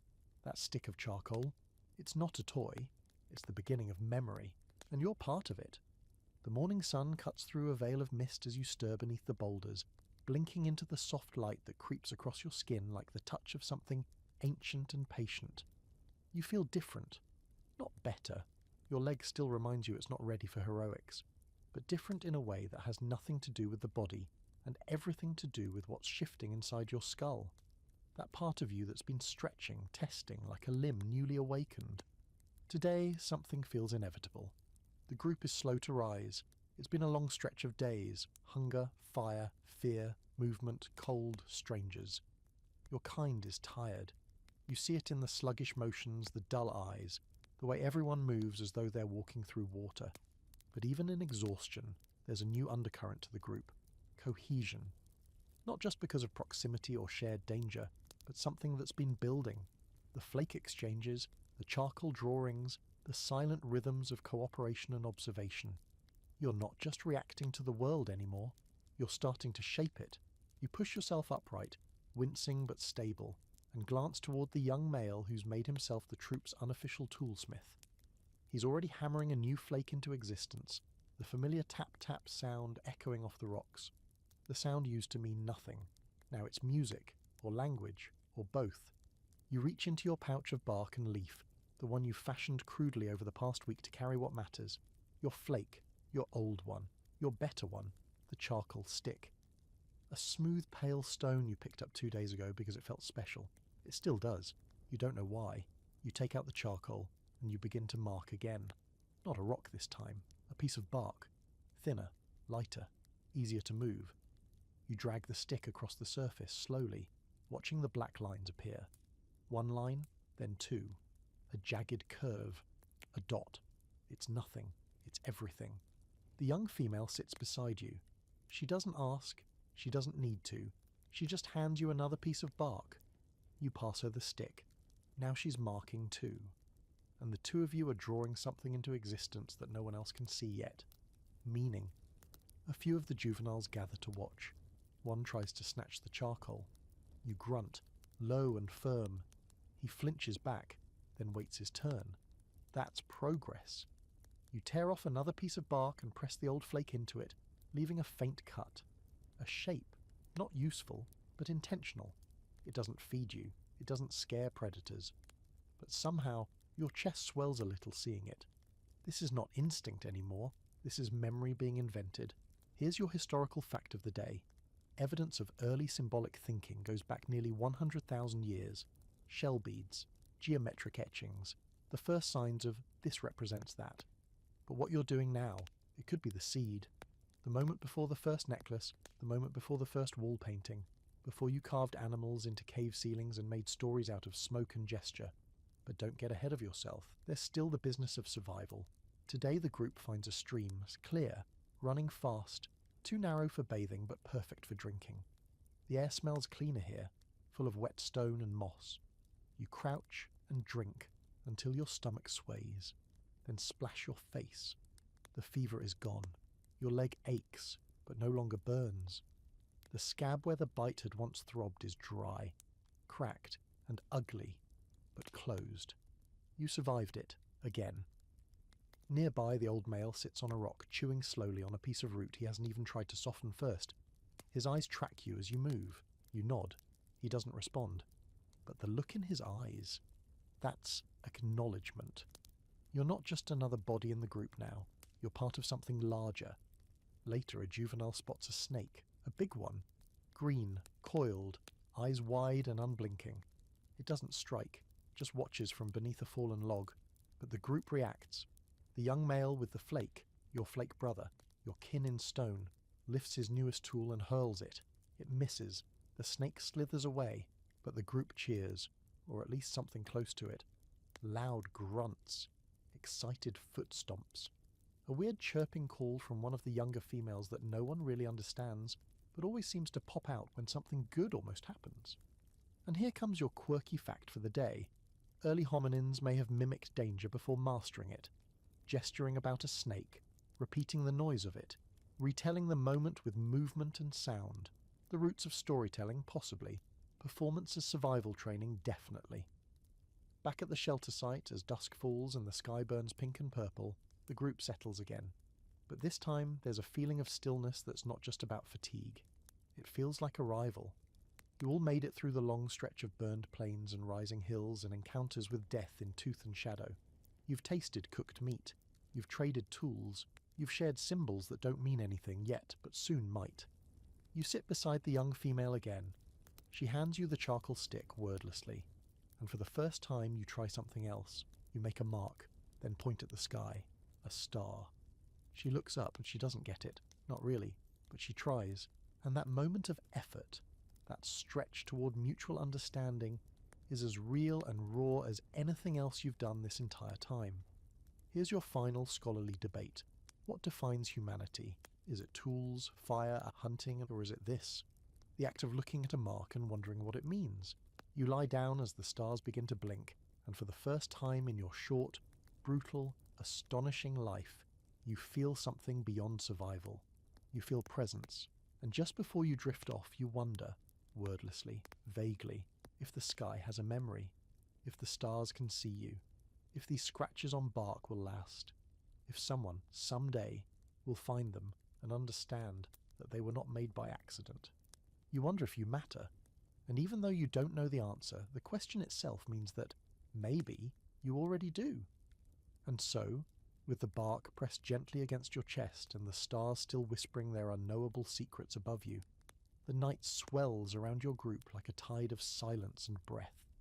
The air hums with insects and the distant rhythmic pulse of some creature's call, soft, mournful, and timeless. You lie still beneath the canopy of rock and sky, not afraid, not waiting for the next disaster. Just here, breathing, remembering. You've lived through fever and fire, through starvation, thunder, and the sharp curiosity of predators with teeth longer than your fingers. You've chewed roots until your jaw ached, sucked marrow from split bones, and felt warmth not just from bodies but from kindness. You've watched a stranger mark a stone and then found yourself marking your own, unsure why, only certain that it mattered. You've run on a bad leg. You've hunted, sort of. You've flinched at the scent of ash and learned the secret language of flint and bone. And somewhere between all that, you've changed. You're still hairy and hunched and smell like old bark and beetle goo, but your mind, it's lit now, dimly, flickering like that dream fire, yes, but lit. You're starting to remember not just places or faces, but ideas. Your tools are more than tools, they're identity. That flake you carry, it's a signature. That charcoal stick, the first brush in a long line of artists you'll never meet but somehow already know. One day, not too long from now, your kind will strike rocks not just for hunting, but for beauty, for design. You'll stack stones in patterns, press hands against cave walls. You'll bury your dead with trinkets they can't use. You'll point at stars and wonder what's watching back, but that's later. Right now, you're still and alive, surrounded by others who grunt and breathe and lean on each other without knowing what trust is, only that it feels better than solitude. You made it. Through 4.7 million years of clawing your way toward consciousness, you've arrived at this sliver of twilight where the animal in you begins to dim and the human starts to whisper. So sleep. You deserve it. And when you wake, the world will still be harsh and sharp and ancient. But you'll walk into it with a new kind of fire, one that doesn't burn but glows.